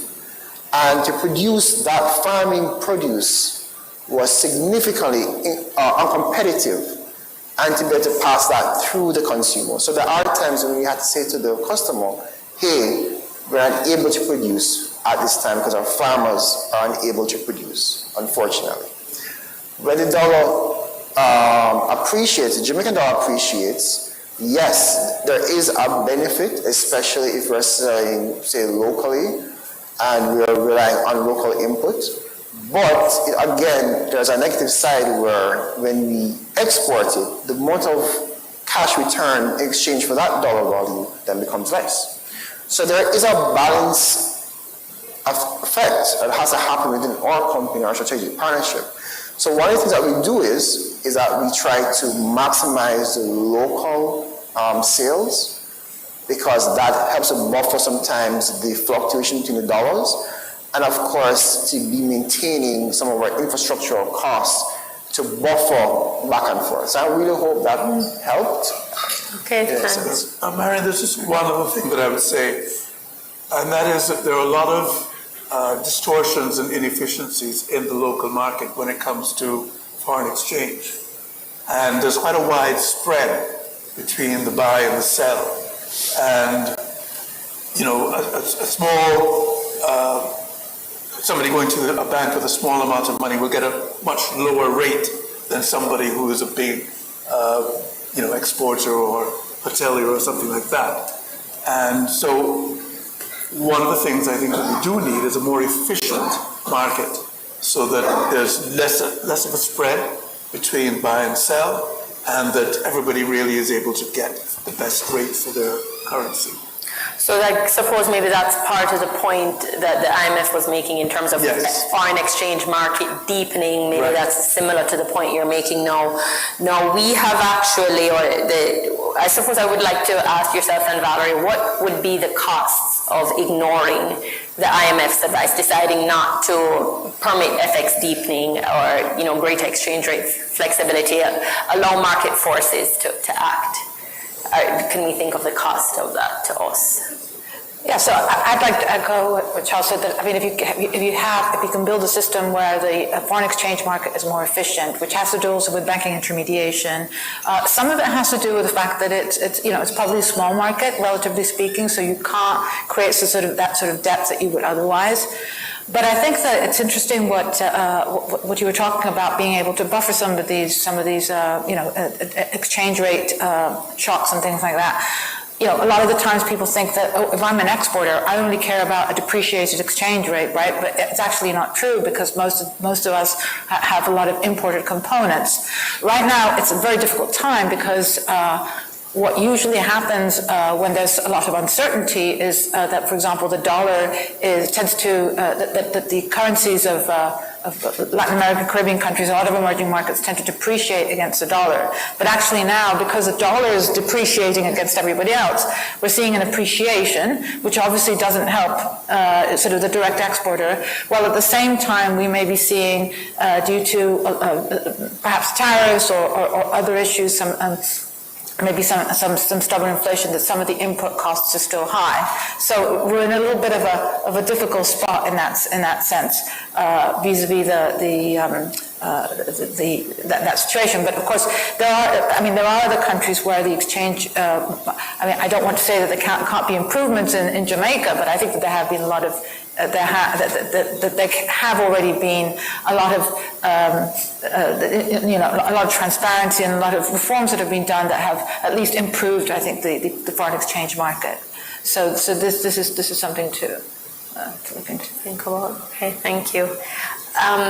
I guess maybe just going on from that, you've mentioned so many improvements and milestones we've hit.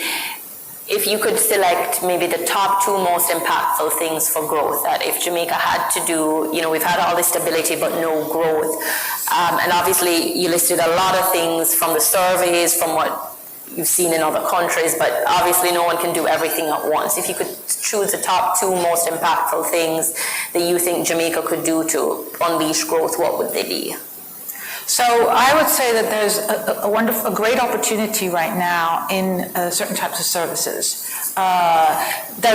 First of all, I just want to say that as you know, the world is changing very quickly. We have, for example, artificial intelligence, and we have, a partner that used to be quite stable. There's a lot of change, what they call reshuffling of global value chains, which sounds big, but essentially the idea that we had worked in a world order where there was, which was based in trade 20 years ago, and now we're moving to a situation in which we are sort of trying to figure out which are the sectors to go into. But services have a few advantages, and I think for Jamaica it's going to be great. First of all, and in fact, we're at the IDB looking at these sorts of things, looking at logistics hubs, where you would have like a free trade zone in which you could have business services, call centers, human resource services, other types of things that that really take advantage of sort of the comparative advantage of the country. Tourism was also going to change, right? We have, post-COVID, we have a lot of people working remotely. We have this new type of person called digital nomads.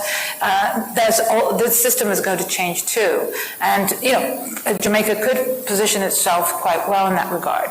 I know there's a lot of uncertainty going on right now, but within this repositioning of value chains, I would say one thing that Jamaica could do is to try to diversify its trading partners and try to look into something like, for example, logistics hubs in new types of services to try to really take advantage of those new digital services, that new technology.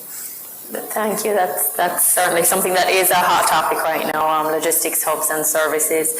Just maybe, and my last question on the economics to the panel would be, so Joel, you seem to have done a pretty good job of pivoting from a low value added product further along the value chain. You figured out how to have more local inputs to be, to support your margin. What, I guess, Charles, Joel, do you guys have views on what policies would need to be in place to create more exporters like yourself? Well, what I would say, Marion, is that the one thing that we have resisted in Jamaica is allowing the market to set prices, to set a very important price, which is our exchange rate. And, standard economic theory tells you that when the market sets prices, those price signals will direct investment into the most efficient areas of your economy. And that will maximize on the rate of growth of your GDP. And I think that part of the reason for our 50 years of economic stagnation is that we haven't yet embraced that idea. And so we have a bunch of people who think that they know better than the market, and they try to manage the key price signals. But in effect, what they've done really is frustrate the market. And because we have these periodic spikes in local inflation, it means that we have cycles where certain activities become attractive and profitable, but then over time that's eroded and we get back to square one and those opportunities dissipate. So we don't really get a continued accumulation of output and investment in the key areas. So I think we really need to embrace the market theory of economics and embrace the idea that the market setting prices is going to give us the most efficient allocation of resources, and that will attract investments into the high productivity areas, and that will maximize economic growth. One thing I would add to that is Jamaica is logistically positioned to allow for nearshoring to other regions. So let me just quickly say this. Because of the trade wars that have been happening over the past 5 years, 5 to 6 years, what's happening is that countries that are nearby is looking to import from their closest partners compared to their very distant trading partnerships. So with that, the economic and trade policies that Jamaica can take care of, can utilize more of, especially for companies or businesses or investors, is that we can say to, for example, other foreign countries who want to get access to America or LATAM or so forth, can say, hey, we can use Jamaica as that trading central hub partner to get to where my next destination needs to be. So, for example, there is a recent partnership, I believe, between Africa and with the Caribbean countries called with the Afrexim Bank. And within that agreement, they are trying to partnerships allow for even countries within Africa to make partnerships with investments in Jamaica for regional and Caribbean growth. So things like that, if we are able to connect with that kind of partnership, we as Jamaicans are uniquely positioned to take more leveraged position in growth. Yeah. So that type of policy and trade policies are very essential, especially in this type of time. Yeah, it's a bit of a chicken or egg situation, because how do we become attractive to those people? Our prices have to be competitive, right? The cost of our labor, the cost of our of building and constructing the center here, everything has to be. And I guess that goes back to the point about the market forces, because if the market forces aren't setting the prices, they'll be artificially high, and no one would want to come and set a logistics hub up here. So I guess it's all related. One is the micro and one is the macro. But I think that was a great discussion on the macro. Maybe right before I open up the floor for questions, I just wanted to ask maybe Charles one last piece of advice for local investors. What investment opportunities would you say remain attractive in this environment for Jamaican investors who are seeking steady but also long-term growth? Well, if you're talking about, again, fixed income investments, there's still attractive bonds out there. What we have seen over the last few months is really a gradual fall in yields, a gradual rise in prices, because there's a growing expectation that interest rates in the US will be coming down. And so, certainly, yes, the yields that are on offer now would be less than they were a while ago, but there's still a very wide variety of securities to choose from. And you can still earn decent yields in high-quality investments. And because interest rates are expected to fall, it certainly means that it's a good time to get into the market before that happens. Because as interest rates fall, the value of the securities will increase, and of course you've locked in your yield for the medium to long term. Okay, great. Thanks, Charles. And does anybody, Valerie or Joel, do you have anything to add before I open up the floor to questions? No, I think I very much agree with your mention about trying to find opportunities for Jamaica to take advantage of this, being where it is geographically, I should say. That's true, yes, for sure. That's a big topic. Thank you, guys. Michelle, I think, do we have a mic roving for questions?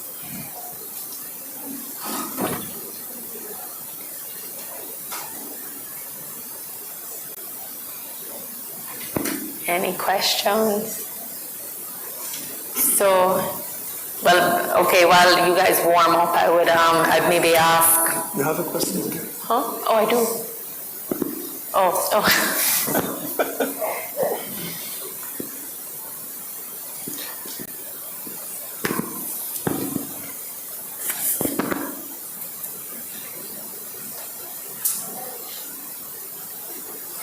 Hello?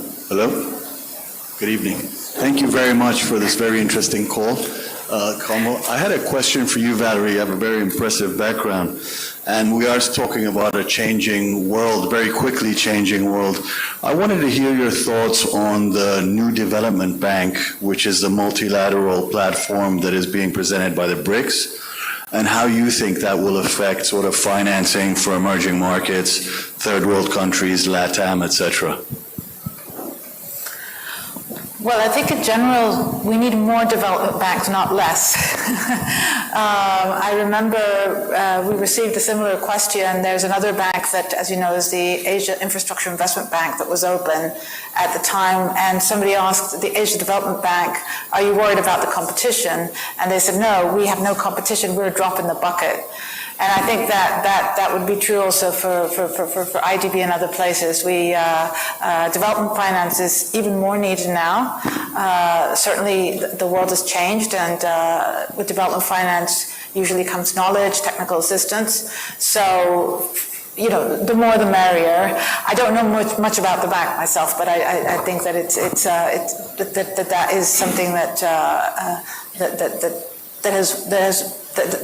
we have the development banks have been able to diversify a little bit. They all have different structures, and I think that they will continue to be important.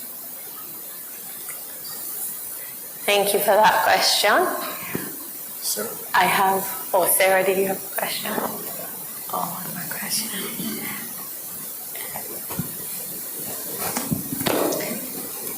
Hi, I guess my question is for Valerie. I wanted to get your views on the importance of foreign direct investment for generating the growth that we're seeking. As Marion would have highlighted, we have certainly over the last decade proven that we have been able to maintain some of the types of monetary policy, fiscal discipline, things that I would say make us attractive to foreign direct investment. But in your experience, how does attracting foreign direct investment help us grow or help us to achieve the growth targets?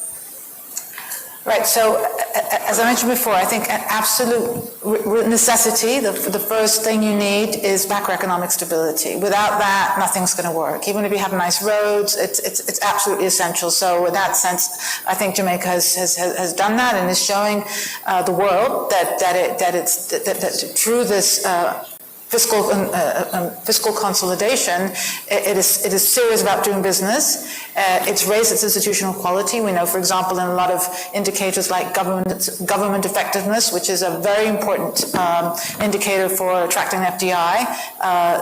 Jamaica has really gone up in ranking in that sense, and in other indicators as well. So I think everything is that fiscal consolidation is happening. Of course, that has to continue. That it doesn't mean that you're sort of done it, but all the effort has been done. The bump in the road of really pushing to get this has been completed. And so I think the next stage, at some level, not that I want to say it's any easier, but it certainly we want any. For example, you can do some of these things like creating a foreign direct investment office that can start trying to find out from other sectors, from other countries, what are the kinds of things that work for setting up businesses for where there could be a comparative advantage. How you can take advantage of all this uncertainty. Nobody can take advantage of the uncertainty, but certainly with all these changes that are occurring in the world, there are always opportunities. So I think that one can go into detail. Having a stable tax system, ensuring that when an investor comes, they know that they will be able to, they will have, the tax, whatever the taxes that they were offered at the time, they will continue to be there, and they won't just change them from one day to the next. So stability and reduction of uncertainty is absolutely essential. Yeah. Thanks for that question. Charles, do you have anything to add on the FDI front? I know that FDI has been a part of Jamaica's story, and we've had JAMPRO around for some time. But I think it has been.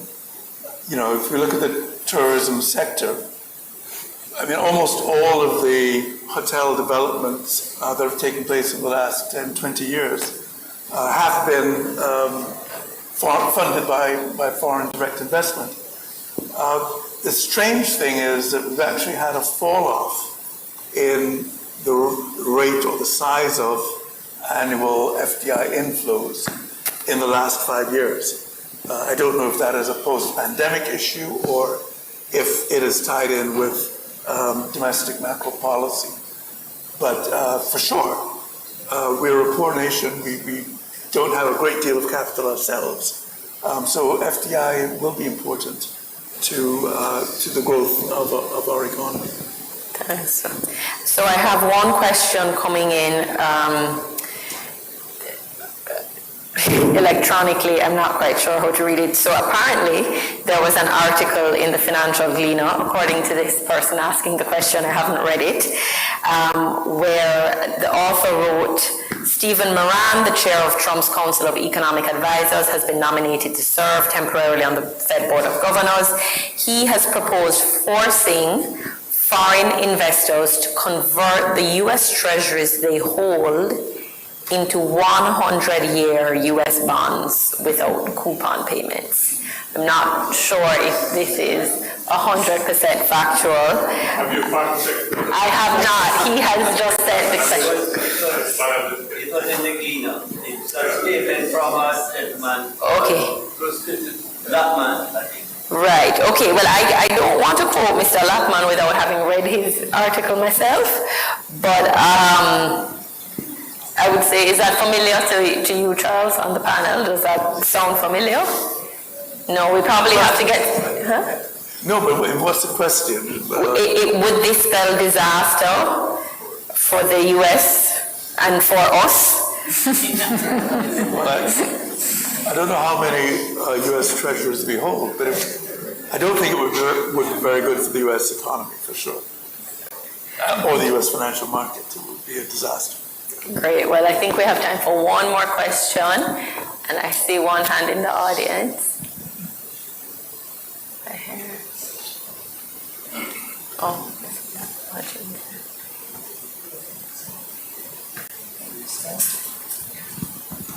Okay, good evening. I'm not really sure anybody on the panel can answer this question, but Mr. Harrison made the point about us trading with the Caribbean and closer partners, for example.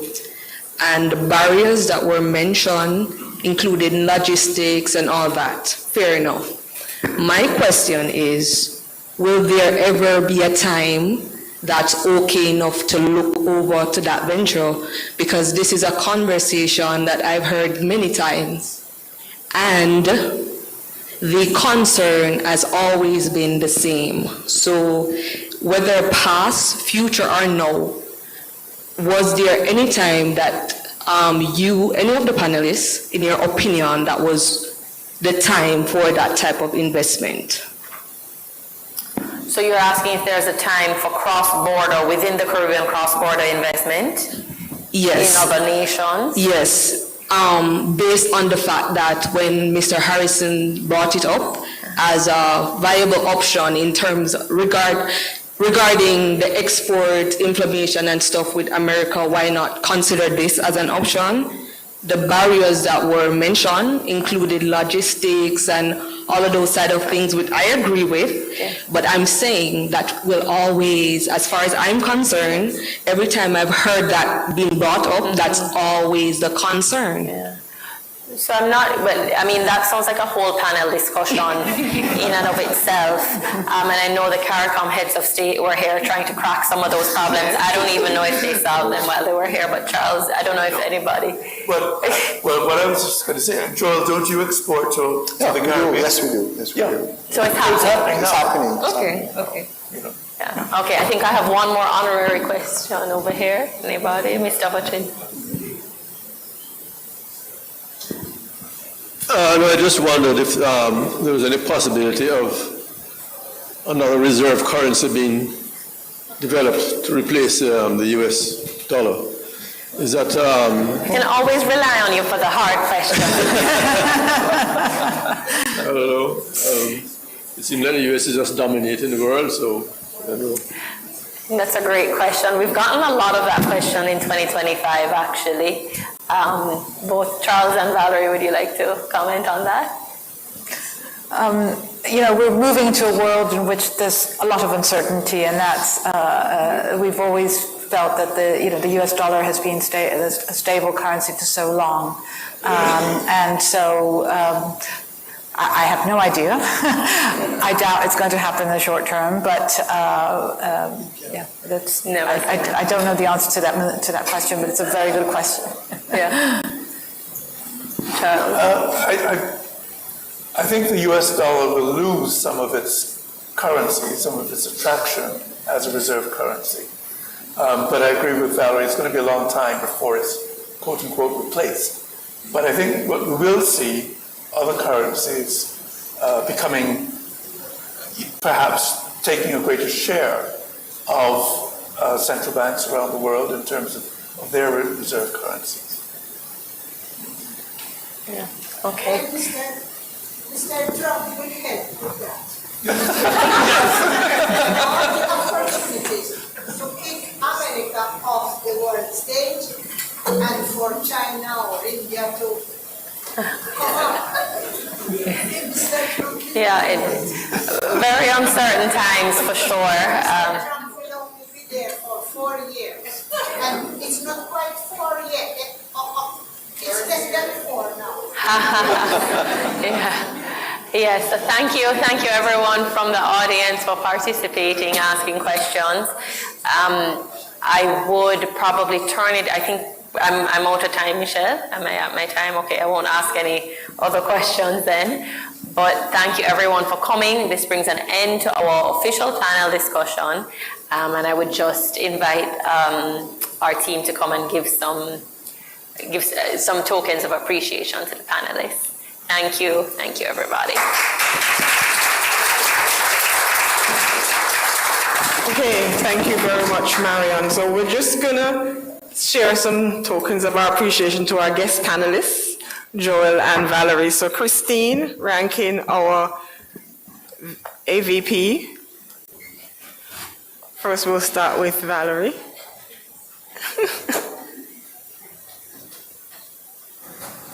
I would just like to personally share, Valerie battled a lot of our good Jamaican traffic to get here with us, so we thank her with all our heart. Thank you, Valerie. Thank you so much.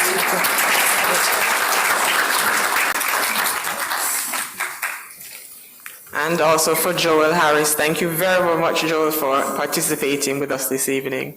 Even Joel out. Joel had a football match, but because you really wanted to. Thank you so much. No problem. Thank you so much.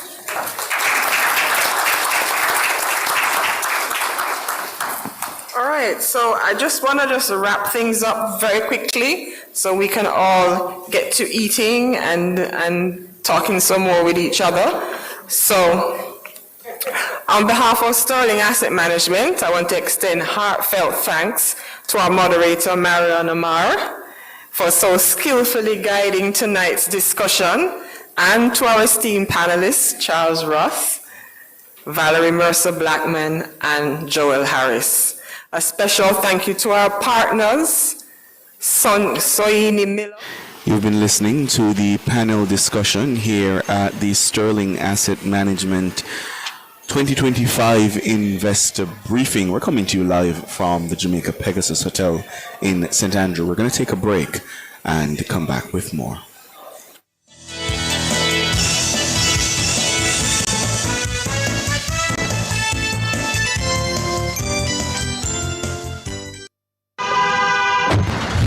Want to save money and still protect your engine? Get Chevron Supreme Sin Blend Motor Oil, the blue bottle with a silver stripe. Now upgraded to synthetic blend, so your engine runs cleaner, longer, and stronger. Now available island-wide at service stations and leading auto parts stores. Ask for Chevron Motor Oil, your favorite blue bottle with a silver stripe. That's Chevron Sin Blend, your engine good friend. Freedom, speed, agility, intelligence, friendship. These are the hallmarks that define the dolphin, the master of the seas. and are the hallmarks that inspire Sterling Asset Management.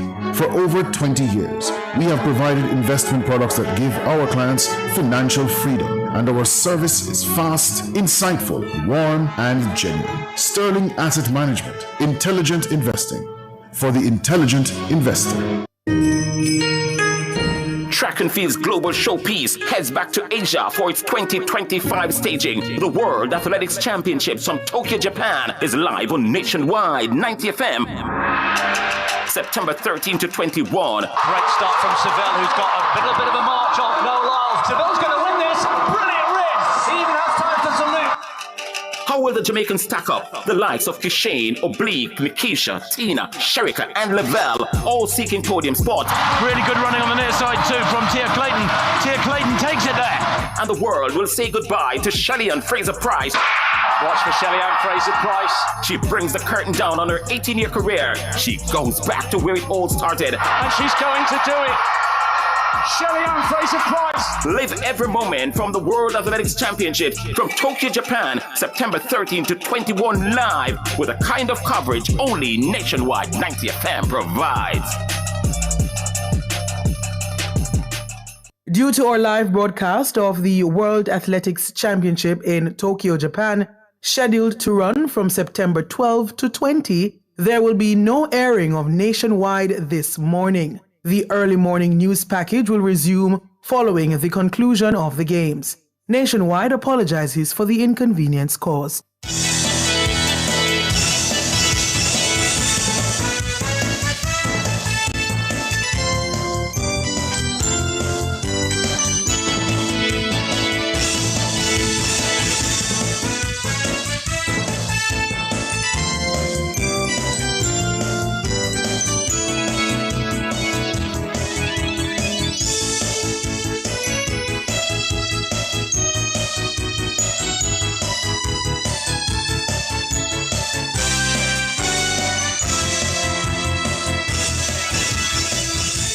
Thank you so much for staying with us here on Nationwide at 5. We're coming to you live from the Jamaica Pegasus Hotel for the Sterling Asset Management Investor Briefing for 2025. Earlier you heard the panel discussion.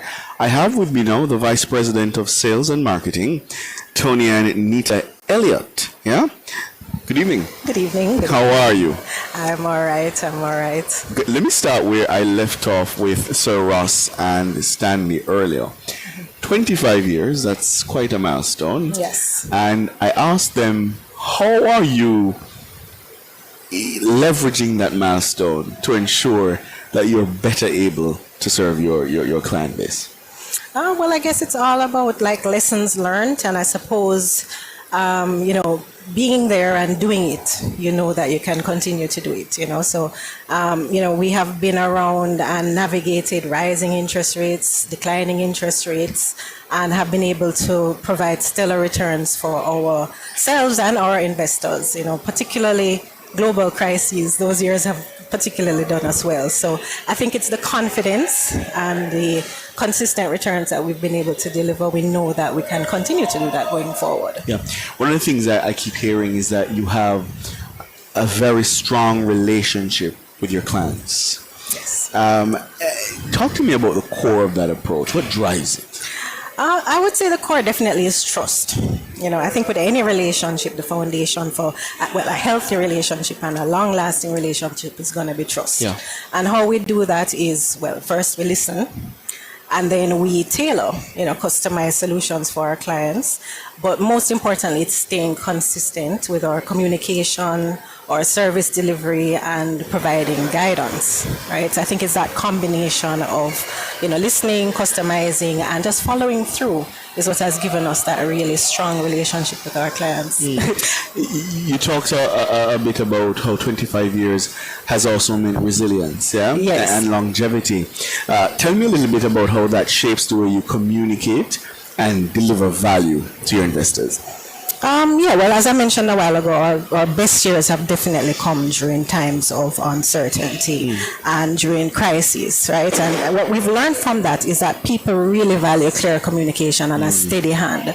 So we focus on data-driven calm guidance for our And that's clients. important, especially in a time like this. Exactly, Yeah. exactly. Because what's important for people is to understand. So by doing that, our clients can understand what is happening, why it is happening, and then how they should respond.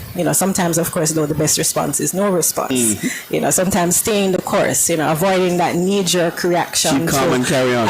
Exactly, Yeah. exactly. Timing the market versus trying to time the market is our philosophy. So, 25 years, long time, major achievement, major milestone. In your estimation, what has been the greatest contribution? Oh, hands down, education. So, and I'm not just talking about education to our clients and our investors in terms of, our research. We publish weekly articles, but I mean, events like what we had tonight, Yeah. it's all driven, behind informing and educating people. But even on a wider scale, just providing support to students and school programs, teaching teachers new skills and social intervention programs to help at-risk youth. So really that is the foundation, and education is what I would say is our greatest contribution. And that's interesting. Why do you think that was so important, that the company be involved in that?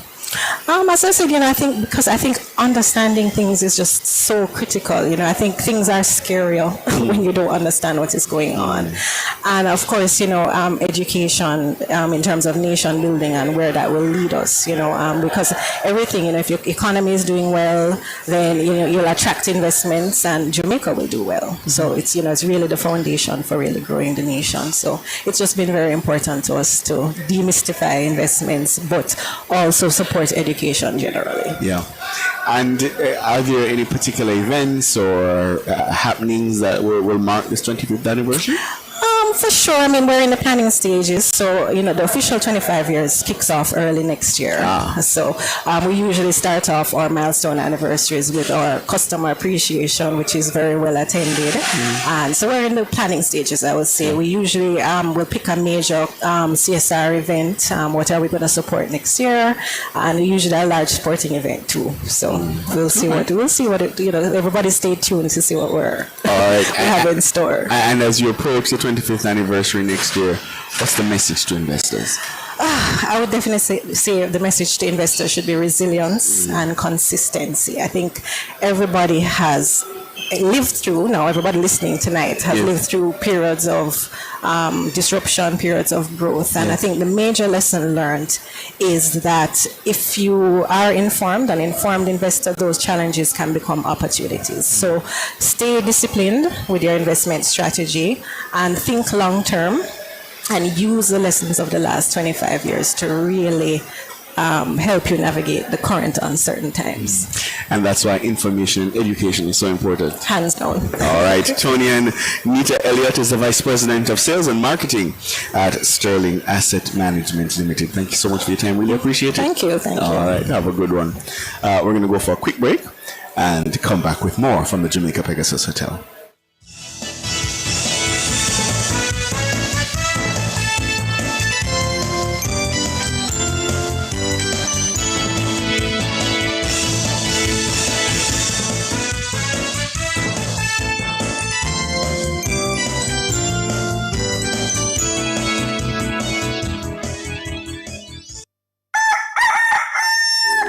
certain are you that you're taking proper care of your pets? How often do you take them to the vet? Just as we need annual checkups with our doctors, most pets need regular checkups too. Owning and caring for a family pet doesn't have to be a difficult or burdensome experience. Nationwide 90 FM has an exciting feature called Pets World that will help you take better care of your pets. Join Nationwide 90 FM every Wednesday at 6:50 a.m. during the program This Morning as we take you into the do's and don'ts of caring for your pets. That's Pets World every Wednesday at 6:50 a.m. during the program This Morning on Nationwide 90 FM, a revolution in media.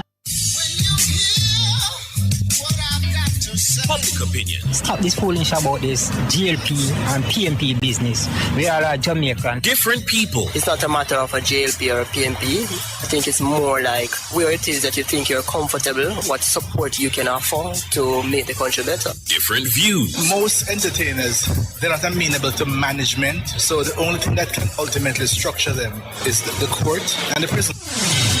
Public opinion. the voice of the people, at 6:25 p.m. weekdays during Nationwide at 5. Tune into Nationwide at 6:25 p.m. for Public Opinion, where the people's views matter. Public Opinion is brought to you by Cleasing Industrial Supplies Limited, Industrial Automation and Control Solutions. Do you have a consumer-related issue? Want to learn more about matters concerning you as a consumer? Well, keep it locked to Nationwide 90 FM for the Consumer Hour with me, Nora Gay Banton, weekdays from 9 to 10 a.m. For all your consumer-centric matters, stay tuned to the Consumer Hour on Nationwide 90 FM, a revolution in media.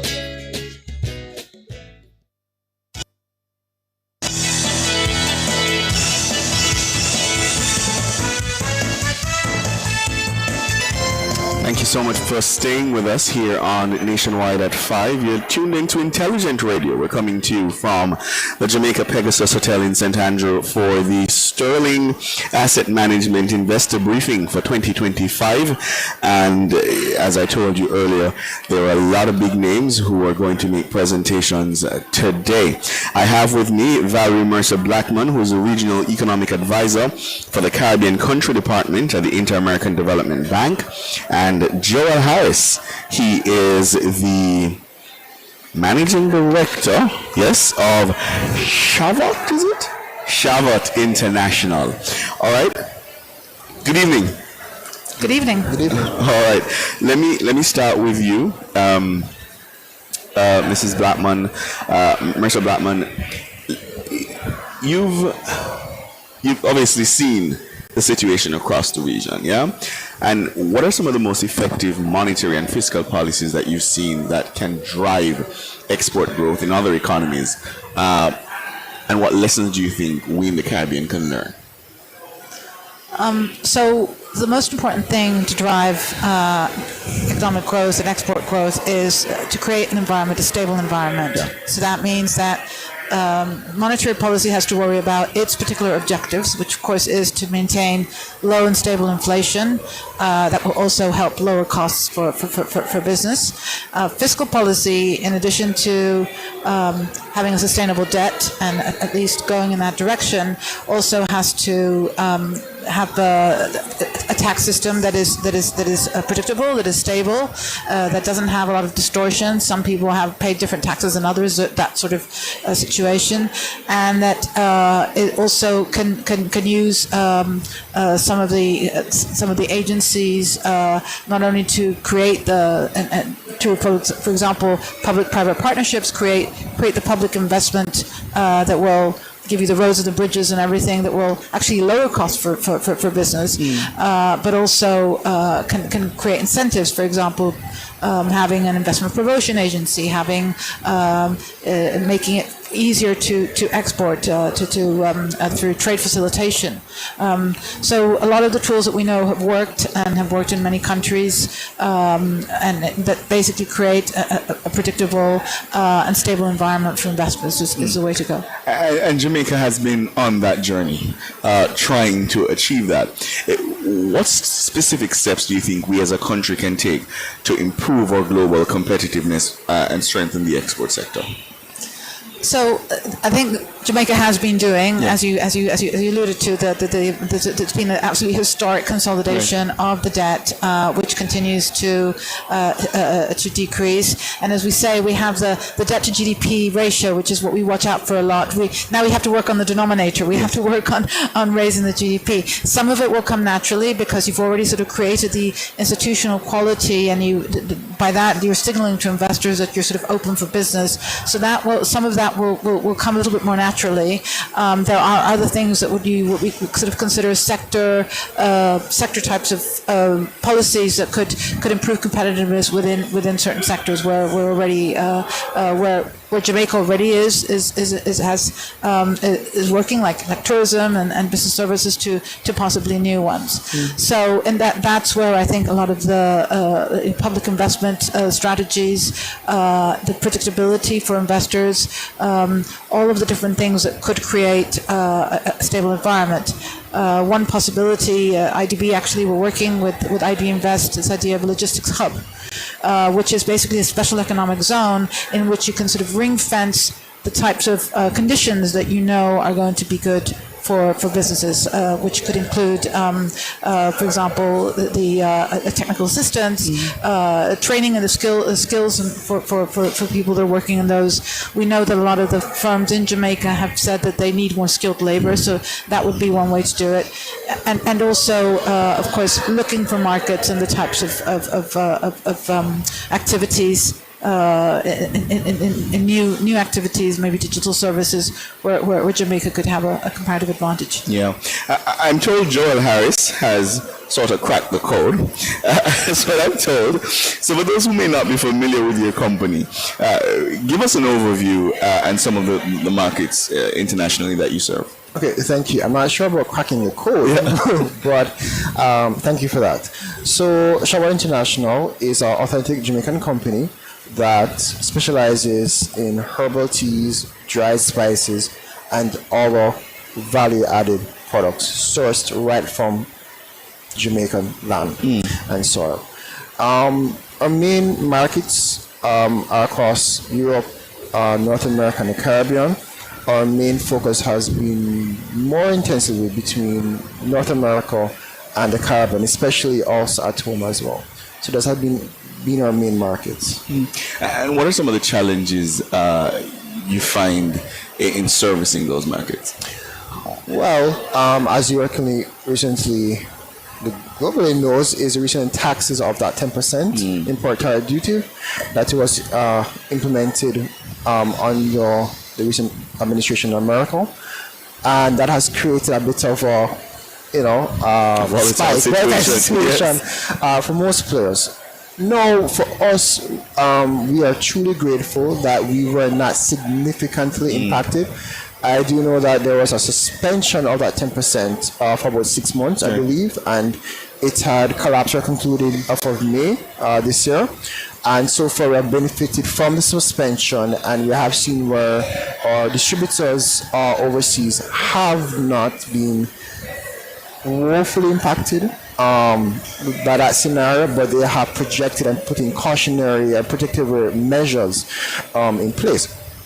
Now, because of that, other free trade agreements that now becomes much more important, such as the CARICOM free trade agreement, especially the EPAs, UK and Europe, EU is even much more beneficial because now we don't have that tax tariffs coming into those countries as opposed to the 10% going into the US. And the nearshoring of opportunities have greatly creating opportunity, has really impacted us in such a way that we can now say to foreign investment, hey, we are in a better zone to take and receive your investments because we can either get you closer to a particular trading partnership that you want to get into, or into a regional group that we're benefiting from our current trade agreements. Yeah.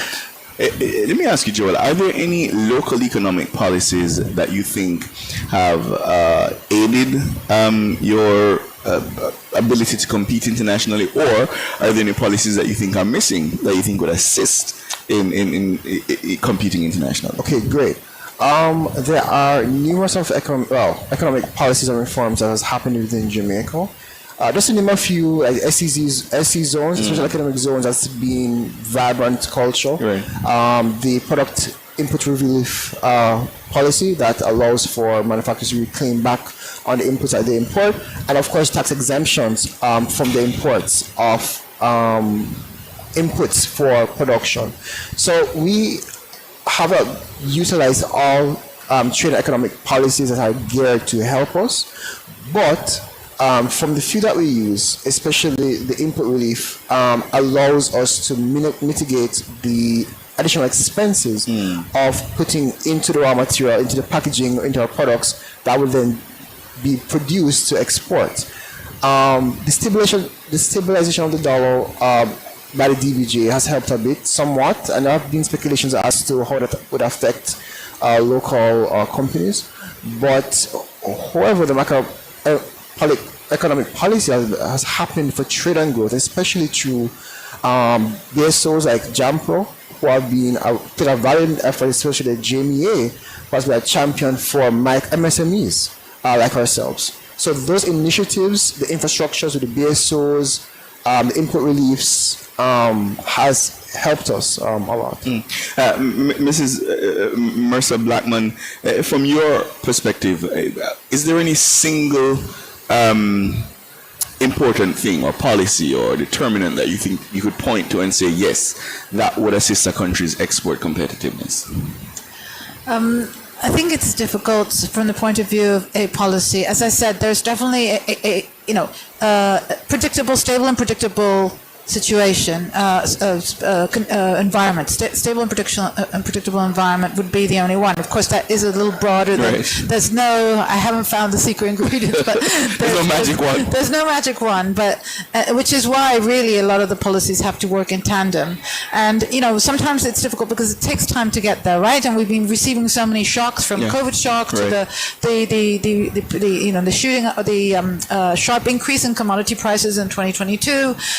And then I'm surely there'll be another shock. We're also dealing with climate change shocks, Hurricane Beryl last year in the case of Jamaica. So sometimes I think we have to step back and congratulate ourselves on how well we've actually done in the face of these shocks, and that it has built resilience.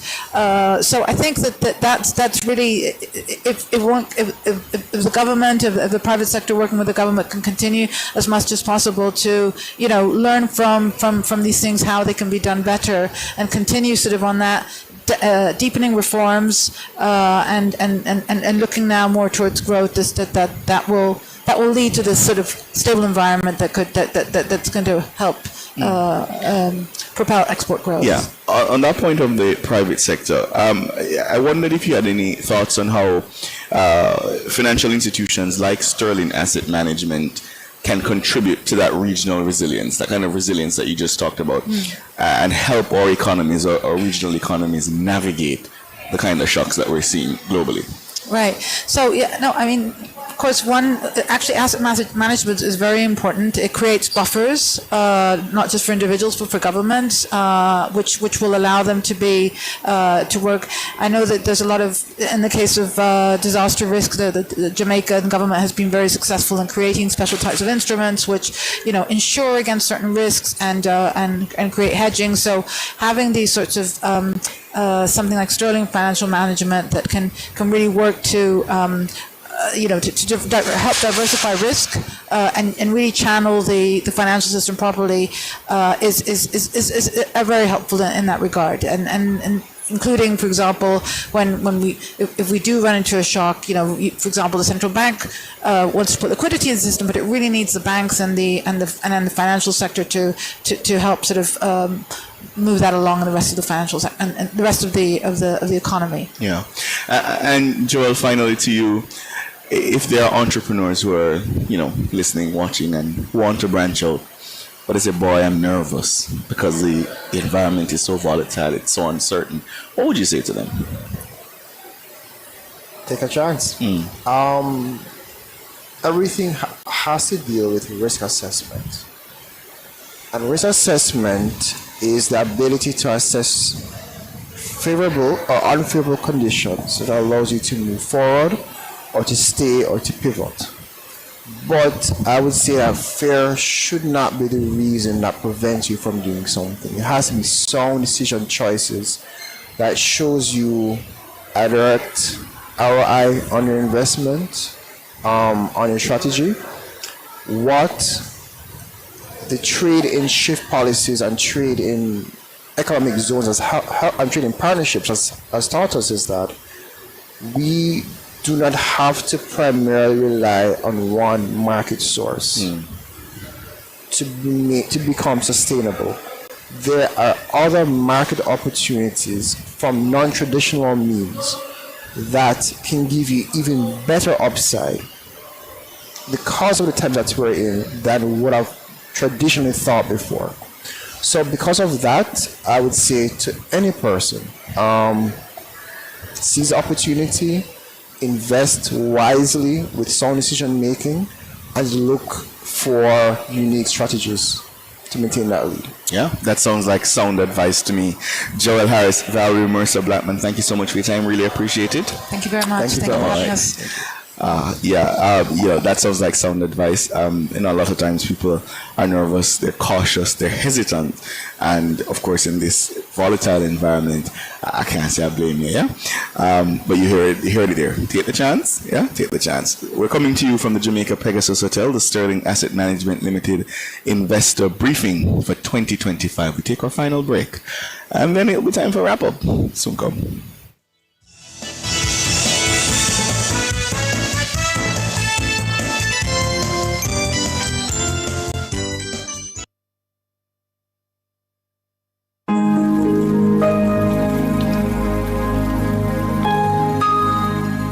Hi there. Here's some good news for these trying times.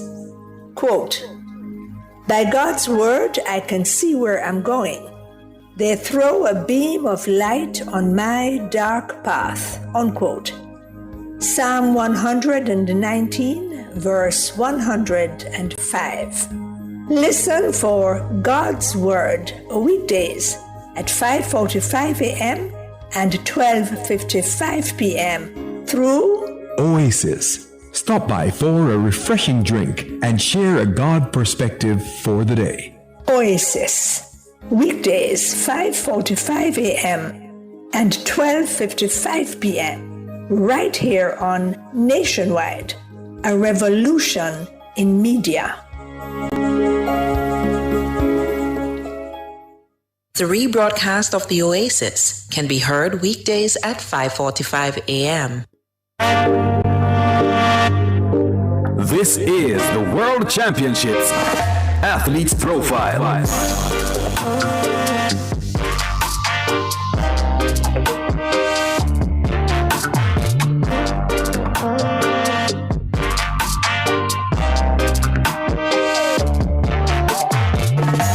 National 800-meter star Navaski Anderson is making his third World Championship team, but he did it the hard way.